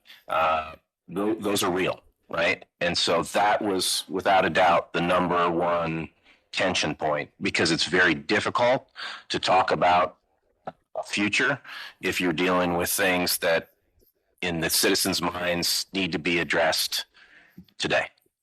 Yeah. Thank you for naming that. Yeah. Because I think this is these are the things that we have to wrestle with, which, maybe it's not a direct connection to what Vice Chair is saying, but when we think about what is the overall investment, right? It's not just thinking about these investments and how they will matriculate in 5, 10, 15 years, but really sitting with those real tensions, because as the kids are saying, the gas is gassing, the housing prices are pricing, right? These are very real. And it's not really the kids, it's kind of me, but these are real. We don't want to be tone deaf to our neighbors, right? That again, this is not me diminishing what you all did and or aspirational goals for the neighborhood, but we just have to level set. I mean, even if we go back a couple of projects ago to some of the things that Brittany brought up with Store Avenue, and as someone who, grew up in that neighborhood and is able to see some of these beautiful things, but it's taken some time, right? And there's still, sort of economic challenges that we're all wrestling with as a city. And so again, I'm not assuming that you're not thinking about the tensions. I just wanted to hear a little bit about that. I'd say a positive trend from that point is that because there hadn't been substantial planning at a greater lens for the neighborhood for 20 years, there were pockets of neighborhood organizations that were planning around their fiefdom, right? Slavic Village is a very cut up neighborhood, both physical barriers, land use barriers, roadways, et cetera. And they were taking care of their own, right? And so this process fostered a dialogue that they have shared interests in these things. And I think that through that, it's been one of the most fulfilling things is that people hear that you're you're trying to set a future. You're addressing those. Crystal every day with her Slavic Village development staff and everybody else, they hear that every day, but they now know that Anna or Crystal have the same concerns. And Councilwoman Gray came in with the change, and she said, "Prove it to me. Show that to me, and show us like how do we like." She tells her own story. She's probably told you the same thing about how she became involved in politics, right? Because she was asked to participate, and this has created a platform for people to participate. And kind of combining both of these thoughts, I think, I'll maybe spell out Commissioner Fluker's comments. We have like something large like this, which is a neighborhood plan that, again, can influence or kind of talk about form-based code at a larger scale. But we know that there's neighborhoods within neighborhoods or development districts within neighborhoods that are potentially getting the push from philanthropy, larger kind of investment. So I think kind of pushing planning to kind of maybe not assert, but encourage folks to think about how form-based code can be applied in areas that hasn't been thought about with regards to broader development practices is probably necessary.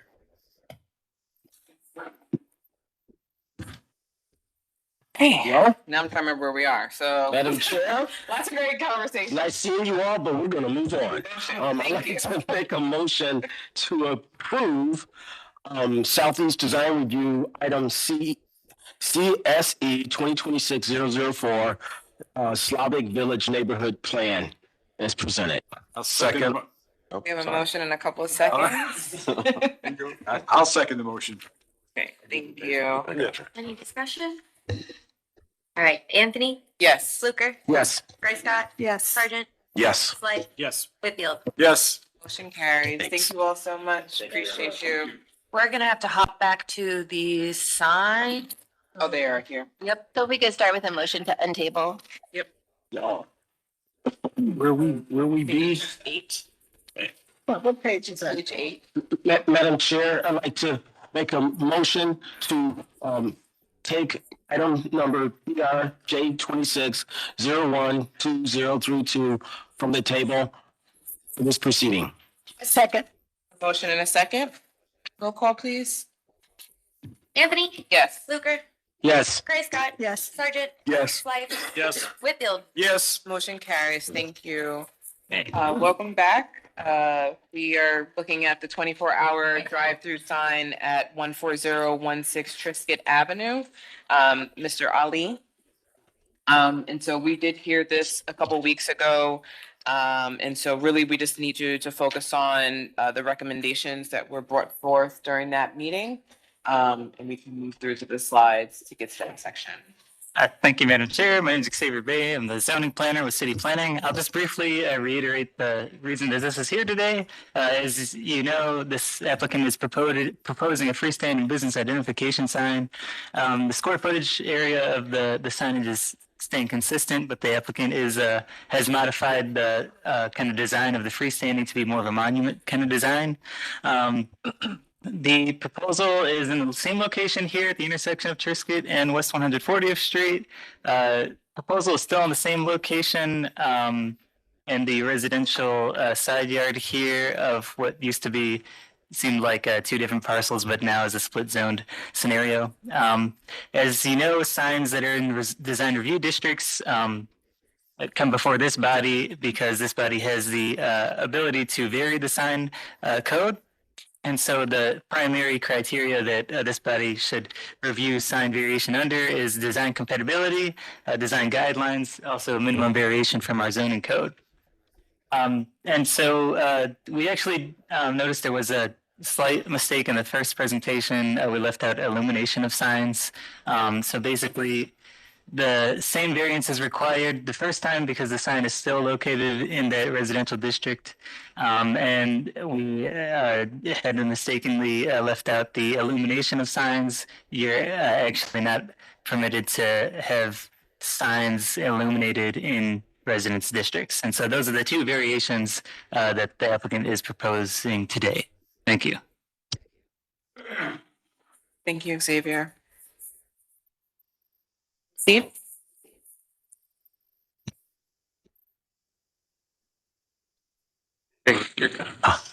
Hello, everyone. Basically, what we did, we were here last time, and I sat with the zoning to modify and revise the sign. The sign is going to be dropped from the existing to about 1 foot above the ground. So, or 2 feet, I'm not sure. So the total is above the ground to the top of the sign, about 6 feet. 6 feet. Yeah. Yep, that's. So it's gonna be raised 2 feet.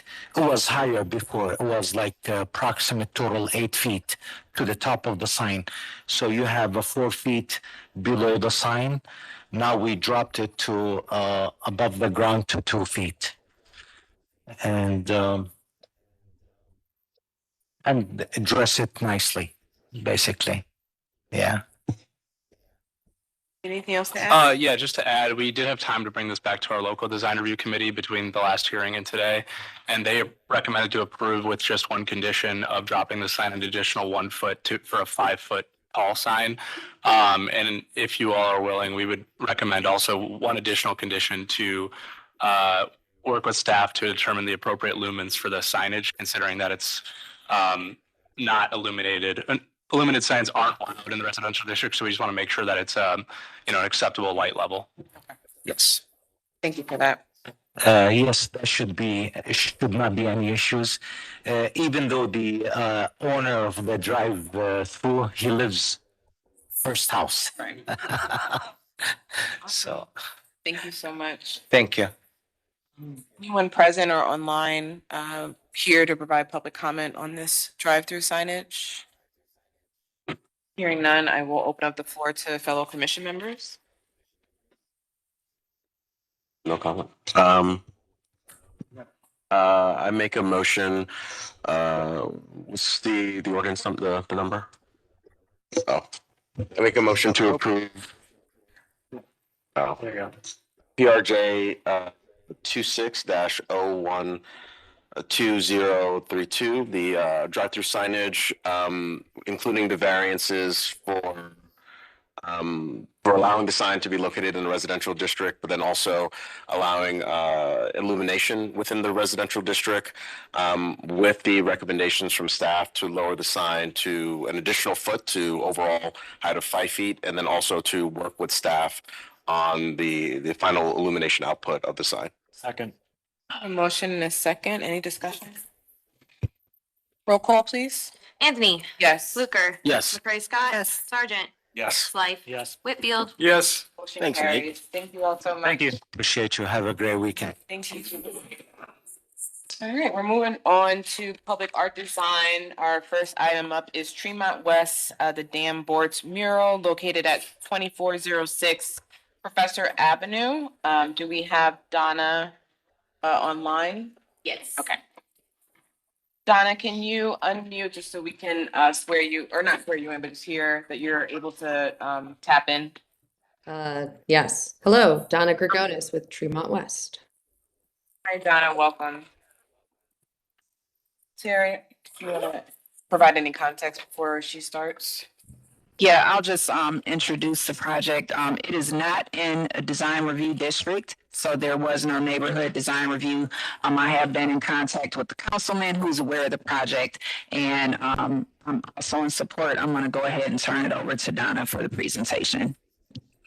Thank you. Good morning, or I guess good afternoon, Chair and Commissioners. My name is Donna Gregonis, as you're aware, and I'm here on behalf of Tremont West Development Corporation. I'm the Economic and Real Estate Development Director for the neighborhood CDC, and I'm here to request approval for this proposed mural installation on the side elevation of our building located at 2406 Professor Avenue in Tremont. So this project is part of our ongoing efforts to support arts, culture, placemaking, and neighborhood vitality within the Tremont Business District. So this is being funded through the Steelyard TIF program, which was awarded to Tremont West Development Corporation to support placemaking and public realm improvements throughout the neighborhood. So we really view this project as a direct investment in the community, and this aligns with the goals of the grant by enhancing the pedestrian experience on this heavily traversed road, supports local artists, and contributes to the identity of the district. Yes, and so then that's our artist that we had selected to work with. He is actually, well, I guess as you know, Tremont has long been recognized as one of Cleveland's most art-focused neighborhoods. Artists have always played a really significant role in shaping the neighborhood's identity and character. And as the neighborhood has evolved, it's been a little bit harder for artists to maintain a presence here within the community. And we really believe that it is important to continue creating those opportunities for artists and public art. And so we're hoping that this encourages more public art throughout the neighborhood. So this would be installed on the side wall of our building. While the wall does face the neighboring driveway, it's very visible from the public realm, and would be pretty frequently experienced by people driving by, residents, pedestrians, cyclists, and attendees of many of the events that take place throughout the district. So this first floor of our building here is occupied by the artist who proposed the mural. His name is Dan Bortz, also known as Time Change Generator. He's a Cleveland-based artist, and his work has been installed throughout Cleveland and some of the surrounding regions. His murals activate commercial corridors, industrial buildings, and he's currently the participant in our Tremont West Development storefront incubation program that we have on our first floor here in the storefront where the orange windows are lined. And this provides affordable opportunities for people who haven't had a storefront in the past. And this project that we're proposing on this giant blank facade here on the side of our building, which I think has for many years been begging for some sort of beautification. But this is really a unique opportunity to support a local artist and create a permanent public art installation within the neighborhood, especially since he's a storefront incubator tenant. So I really think that the story is great for the neighborhood too.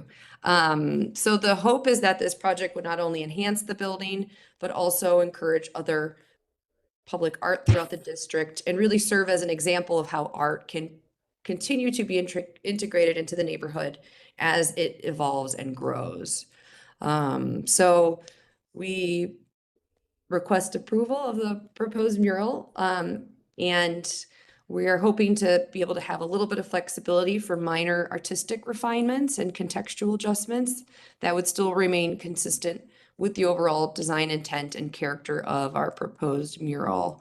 Happy to answer any questions, just trying to keep it as brief as possible. Thank you, Donna.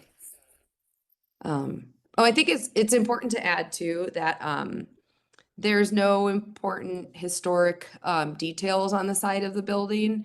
It's already been painted. I know it's not our first choice in doing something like this to brick where it's painted, but it's been painted for a long time. We've had it recently tuck pointed on the side in certain areas and touched up. And then here's not the best rendering of what it would look like on the wall, because there would still be that little divot on the top right. But was really hoping to try to get the picture across. So thank you. All right. Thank you, Chair.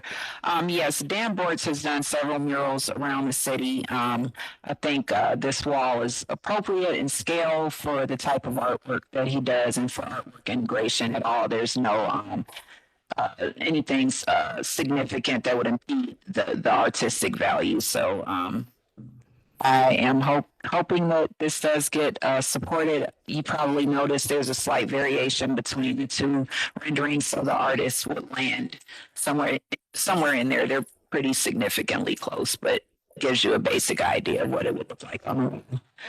If they have space, well, there's space, but if they have budget to maybe do a descriptive plaque, that would be great as a recommendation. But other than that, I'm supportive. Thank you so much, commission members. Comments or questions? I will move approval. A second. Any discussion? Motion a second. Roll call, please. Anthony. Yes. Fluker. Yes. McCray Scott. Yes. Sargent. Yes. Life. Yes. Whitfield. Yes. Motion carries. Thank you. Yeah. So we, sorry, Public Art Design, EC 2026-015. Vice Chair and I have to recuse ourselves from here. Mr. Whitfield, if you don't mind.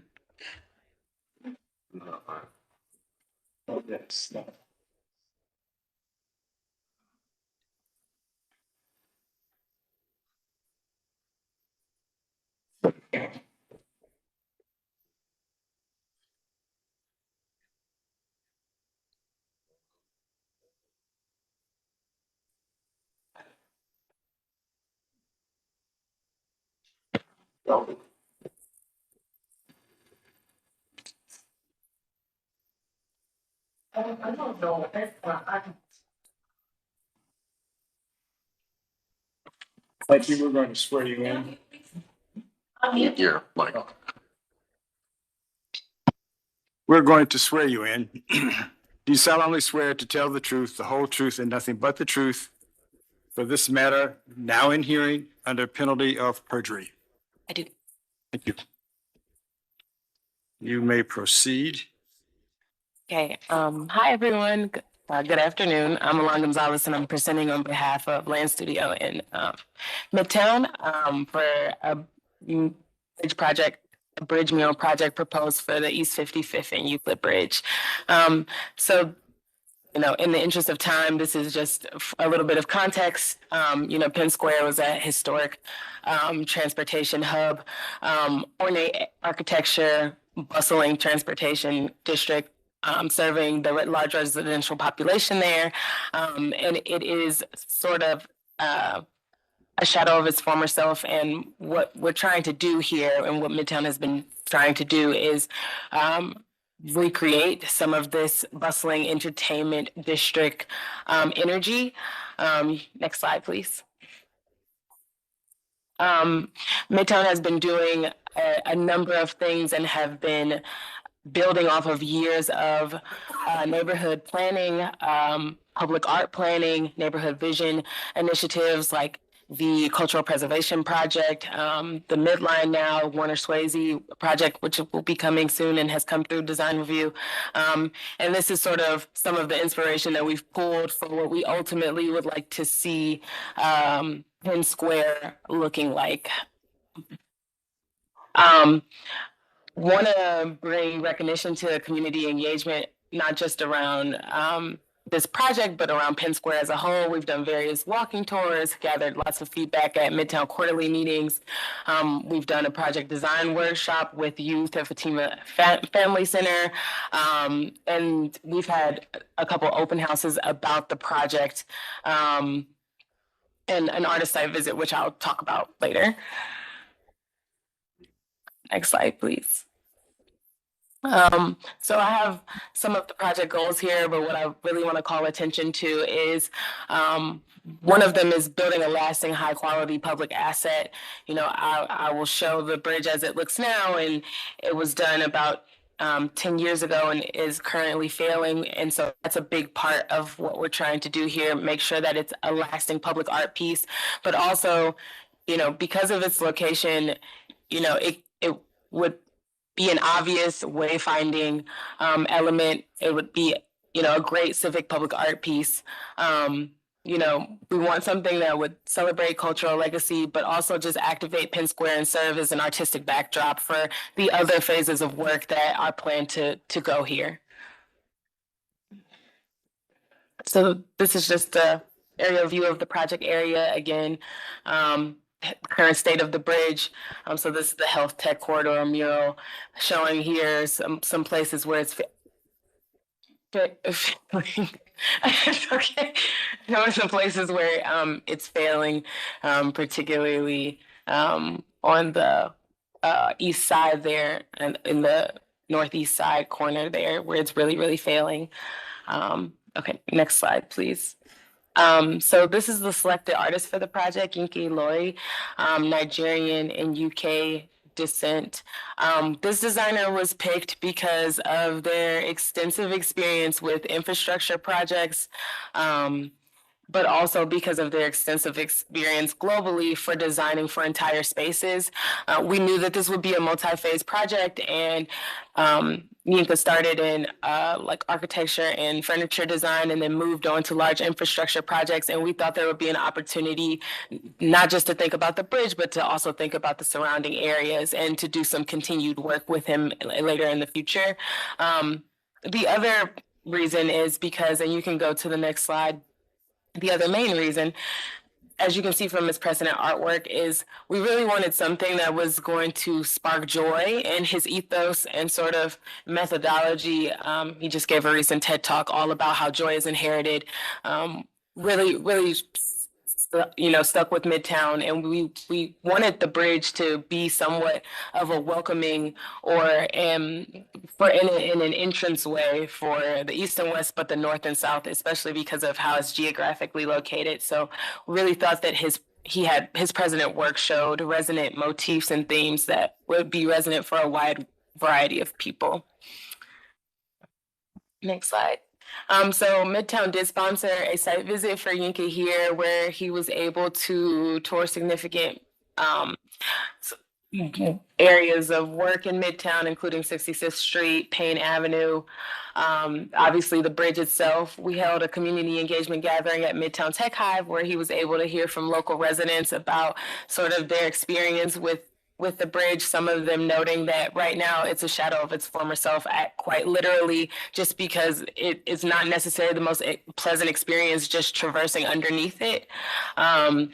But that, some of the history that was shared about the area, about Huff and Midtown itself, just wanting to capture that in the artwork and felt like that feedback was represented in the design.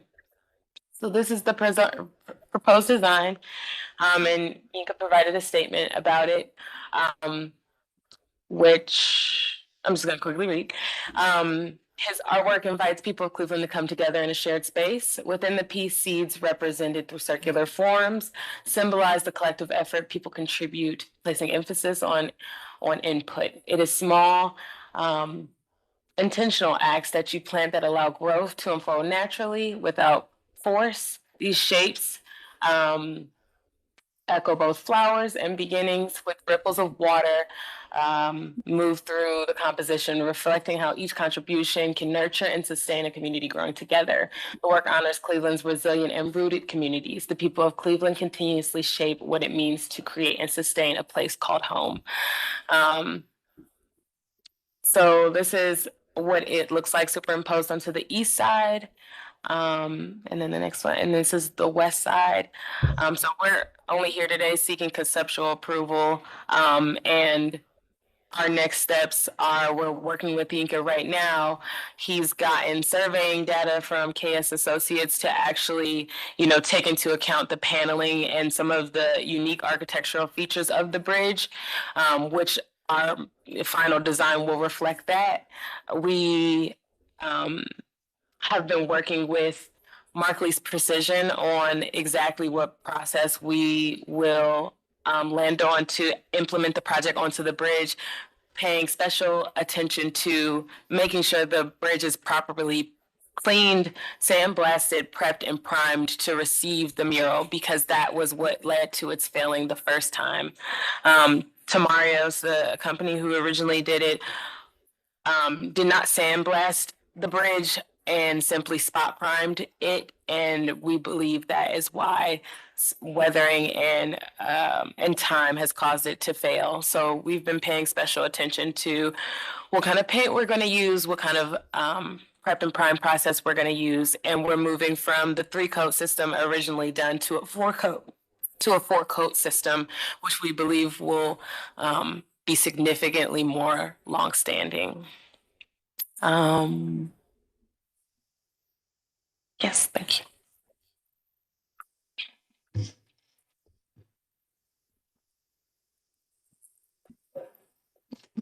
Thank you. Through the chair. Welcome, thank you. Through the chair, I also want to notate that they are also utilizing the talents of two local artists who also have several murals around the city, Mike Sobek and Alan Giberson. So I was happy to hear about that. Also, I know they're here for conceptual approval, but in consideration of the fact that the only changes would be made to integrate the design into the architectural features when they get the final specs back from Norfolk Southern, that if you all are comfortable with giving it a final approval or having it go just back to local once they have those configurations figured out, because the artwork itself shouldn't have much of an adjustment. And they have been working closely with Councilwoman House on this project as well. Thank you. For the members? I'll move approval with any changes going back to staff, if that's okay. Yeah. Okay. Motion's been made in second. We'll call the roll. McCray Scott. Yes. Sargent. Yes. Blythe. Yes. And Whitfield. Yes. Motion carries. All right. Thank you. Good. One more. Thank you.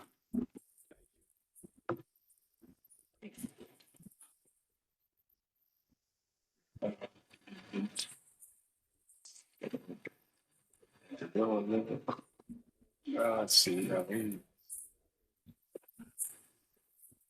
I'm sad for good. It's all your fault. If I could request of the chair, since it's almost 1 o'clock, is it possible if we focus maybe a little less on the process of how we got to what's coming, and actual kind of expedite towards what the approval would be? Yes. And then while we're here, before we get started, to the director, are we still planning on hearing the Legacy 3 Ward project? We have heard from them that they have a hard stop at 1:30, so probably not. Okay. So we'll move through. This is the Huron prospect, or Huron, yeah, prospect, mandatory. Sorry, director. And then the mandatory referral, and that'll be our last one for today. Okay. Good afternoon again, everyone. This is Public Art Design Review, Huron Prospect Asphalt Art Installation, Signal Flow. Ryan, the artist, are you here present? Present. Hi, Ryan. Hello. And your name, sir? I am Ian Meadows with Downtown Cleveland Incorporated. Oh, can you unmute yourself? Hi there, I'm Ian Meadows with Downtown Cleveland Incorporated. Thank you. And I want to say that Senior Advisor for Arts and Culture to the Mayor is online to introduce the project. Okay, awesome. Ms. Brown? Good afternoon, commissioners. I promise to be brief. Beautiful presentations today. Thank you for the opportunity to present about the asphalt art project in the Gateway District. This project sits at the intersection of public art, transportation, placemaking, and pedestrian safety and destination experience. We are here today seeking final approval for the project. This project was funded through Bloomberg Philanthropies, a highly competitive grant that awarded 10 cities across North America with $100,000 grants to implement the grant initiative, which ends at the end of this calendar year. So grateful to be here today with our fiduciary, our fiscal partner, Downtown Cleveland Inc., as well as we've had ongoing engagement from Bike Cleveland. So as you know, Ryan Janke is the muralist that we chose through a rigorous RFQ process, which received more than 30 responses. And what we were looking for is someone with a strong public art acumen, mural experience in the building, to work at large scale to translate their design into the an asphalt art mural. I'm going to kind of breeze through this. So Ryan can speak to details, but I do want to make sure that you're aware that community engagement has been central to this process. We hosted 2 of those sessions, and also a survey was conducted through this process. And we also have sent this presentation not only to the group of Gateway District stakeholders who I know that this body is well aware of, in addition to the businesses and partners that are in the area and around the area that will be not only benefiting from this beautiful piece, but also, have a stake in the beauty and vibrancy of the Gateway community. This is a part of our broader placemaking culture, placemaking and culture making strategy citywide. We are embedding as an administration, as you know, arts and culture into how Cleveland plans its neighborhoods. And really very excited to have this conversation with you today, seeking again a final approval for implementation. So with that, I will hand that over to my colleagues at the table and be able to answer any questions as needed. Thank you. Thank you, Ms. Brown. And just as a reminder, for purposes of what we're voting on today, is the physical locations. But please proceed. Thank you, Rhonda, and thank you everyone here. It's a great honor to be the recipient of this project and to be working with all the stakeholders on this project. What we're looking at on the screen right now are the mural locations highlighted in purple. So we're looking at Huron and Prospect with a little overflow onto East 9th.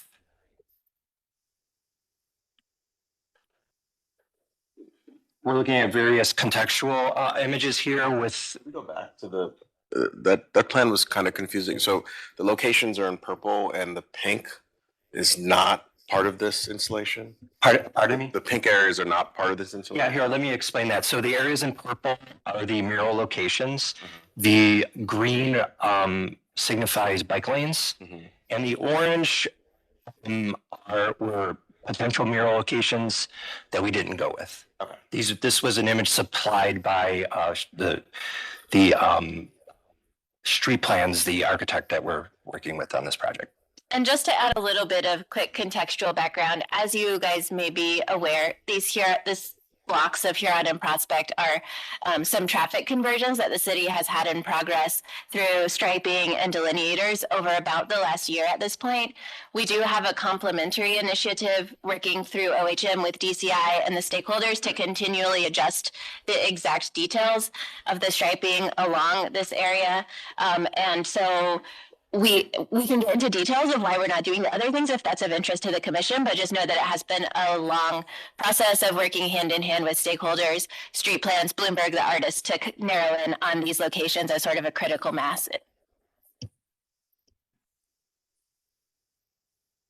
Moving forward, we have some contextual mock-ups of various locations throughout the project. The style of the mural is abstract in nature and just represents various aspects of Cleveland's history through the lens of our waterways and the industry that's built up around them, and looking forward into a whole new era of how Cleveland is adapting to its waterways in a whole new way.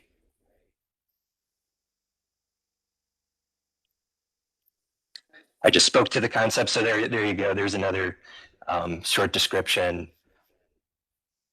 One of the great interesting ideas that evolved out of my conversations with all the stakeholders is how this is not just a mural. This is a functional placemaking and urban infrastructure project with signals being sent to both pedestrians that this is a safe place to walk through the neighborhood, and to drivers that to stay off, just to stay out of the pedestrian areas, because we are expanding these sidewalks and we're making this place a more desirable place to visit, live, and walk through.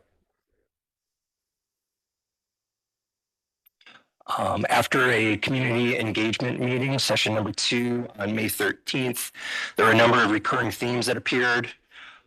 In the responses I got back from the survey I developed, and a number of the responses were confirming of my ideas with the introduction of some new ideas that I hadn't considered. So that process was very impactful on the design process.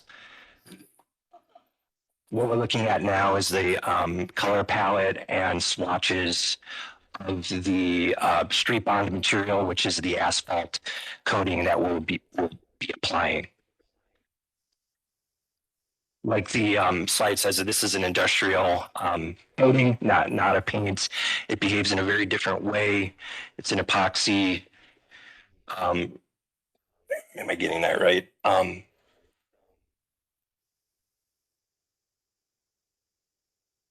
It's not a direct paint. It's more of an epoxy that expands into the crevices of the asphalt. You can see how it beads up there. So it has a much longer longevity versus, a standard latex paint on the street.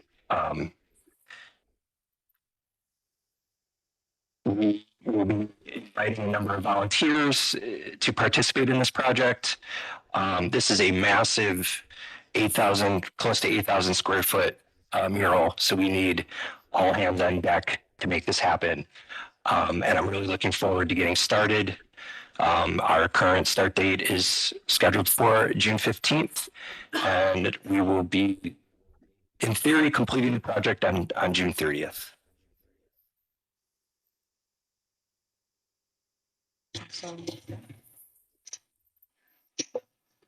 Yeah, just a point of clarification, this is in a design review district? It is, to accommodate the installation schedule, we were asked to bring it to planning commission first and then go retroactively to downtown flats design review. Thank you. Could we go back to the plan image with the actual design? Just a consideration, in kind of the comment, with like the streets and everything. Yeah, the overview, and kind of the comment with regards to the idea of this being actual infrastructure. I think maybe just a point to maybe look at in terms of maybe concentration of color, not even changing the design rather, but in terms of areas where we're getting pedestrians to walk or across the street, if there's any kind of consideration to kind of the modification of like a concentration of color, just to, like a signal to both drivers and pedestrians that this is a crossing or intersection again. So the mural is doing, again, that multitude of different work. Yeah, I appreciate your comment. And this is not, you're not looking at the finished design. You were still looking at it conceptually, but that is an idea that occurred to me to highlight entry points for pedestrians and for drivers to see with brighter colors and maybe some sort of, directional motif. Yeah, absolutely. I will move approval. Second. Any discussion? Yes, for location only. Yes, sir. Location. We have a motion and a second. Roll call? Yes. Anthony. Yes. Fluker. Yes. Gray Scott. Yes. Sargent. Yes. Light. Yes. Whitfield. Yes. Yay. Motion carries. Thank you. Great, thank you very much. All the best to you all. Appreciate it. Thank you. Of course. We have. Thank you. You're welcome, Ms. Brown. We have a mandatory legislative referral presentation, ordinance number 686-2026, authorizing the mayor and the commissioner of purchasing supplies to acquire and reconvey properties presently owned by East 9th Scarlet LLC and/or designee located at 2060 East 9th. And I will say, as they come up, this is a nice geographic alignment with our asphalt art presentation, as these are neighbors right to the north. And that's one of the reasons why the orangish area on the north side of Prospect is not available for asphalt art, because these fine people have it as a construction zone currently, which we're not complaining about at all. If we can just make sure all the mics are unmuted, let's just do a quick row of introductions just so we have everyone's name for the record, please. Brendan Shea, Next Generation Construction. Greg Kramer, Green Harvest Capital. Michael Christoph, Vocon. Ifama Ezepoy, Department of Development. Maximus Morgan, PMC, and then Ken Kalinchuk is also online from TMC. Okay, awesome. Thank you all so much. Please proceed. Yes, thank you, Madam Chair and Commission members. I'm here today to speak about this investment into downtown Cleveland. East 9 Scarlet LLC is a developer of the landmark roads and Sloan buildings, also known as the Project Scarlet. They acquired the building back in 2024. It's a consolidated lot which has been vacant for the past 4 years at that very strategic location that actually is a meeting point of two major commercial corridors. So needless to say how excited we are at the city to see these buildings come back to full productive reuse. Next slide, please. The project will be located downtown at the corner of East 9th and Prospect at 2060 East 9th. The two buildings, as I said, are currently vacant. And next slide, please. It will be the first Marriott branded residency, combining a hotel with an upscale apartment complex that will be renovated. These buildings, the project is estimated to cost over $126 million. The two buildings will be transformed into approximately 170 residential apartments and 121 hotel rooms with additional 33,000 plus square feet of commercial, office, and retail space. The project will lead to the creation of at least 95 full-time equivalent jobs with estimated total payroll that exceeds $3.8 million. And the developer is requesting your approval today. So to enable the city to enter into a chain of title, which would then pave way for us to be able to incentivize them with tax increment financing as part of the capital stack for the redevelopment project. Next slide, please. The TIF will be a non-school TIF, a 30-year non-school TIF.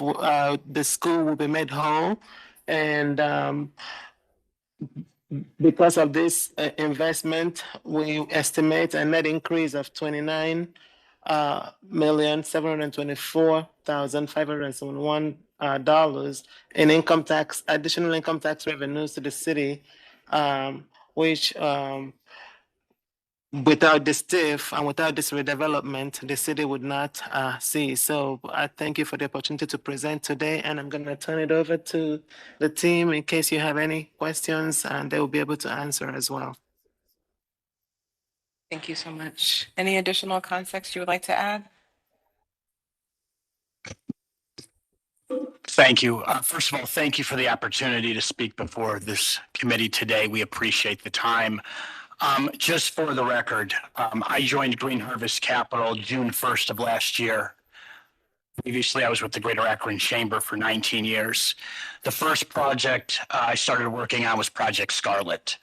And the city of Cleveland, from the mayor, city council, the departments have been nothing but accommodating, and the level of communication has been very well. FOMA has a standing meeting with us every other Tuesday at 11 a.m. Sometimes we talk after 5, sometimes we talk over the weekend, but the communication has been very well. We believe this is a catalytic, transformative project for the city of Cleveland. It's obviously geographically positioned in a very important corridor that we all know and love very well. So again, we have other members of the team with us. If anyone has any questions specifically about the project, the aesthetics, etc. Thank you. Kind words. A great compliment. Commission members, any comments or questions? I'll move approval of ordinance 686. Second. A motion, a second. Roll call, please. Anthony. Yes. Fluker. Yes. Gray Scott. Yes. Sargent. Yes. Light. Yes. Whitfield. Yes. Thank you all. Good luck. I'm sure we'll see you. Yeah. Thank you for hanging with us all morning long too. Appreciate it. Commission members, we have a slate of administrative approved mandatory legislative referrals, so we just need a motion for the slate, please. I move approval of the slate. Second. Motion in the second, roll call, please. Sorry, everyone's like slow. Okay. Slife and then Fluker. Anthony. Yes. Fluker. Yes. Gray Scott. Sargent. Yes. Slife. Yes. And Whitfield. Yes. Motion carries, thank you. And then just confirming, Director, we are gonna proceed with postponing the special presentation, right? Okay. Yes, we'll have them back at another meeting over the summer. We have a motion to postpone our last presentation. So moved. Roll call, please. Anthony. Yes. Fluker. Yes. Gray Scott. Yes. Sargent. Yes. Slife. Yes. And Whitfield. Yes. Motion carries. And then we have our director's report. I'll just also extend a thanks to all of you for hanging with us all morning. As a reminder, the next upcoming dates for the summer of the Planning Commission are on the screen.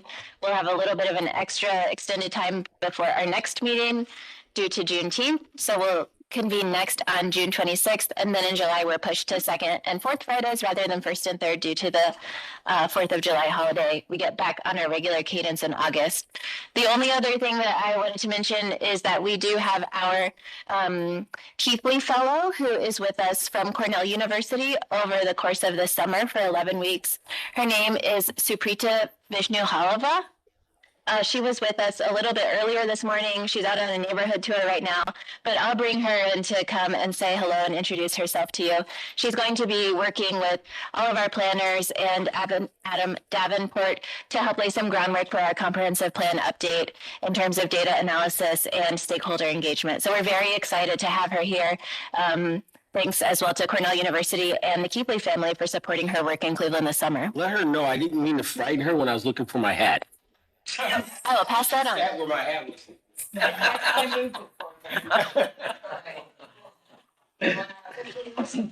was. Awesome. Well, we are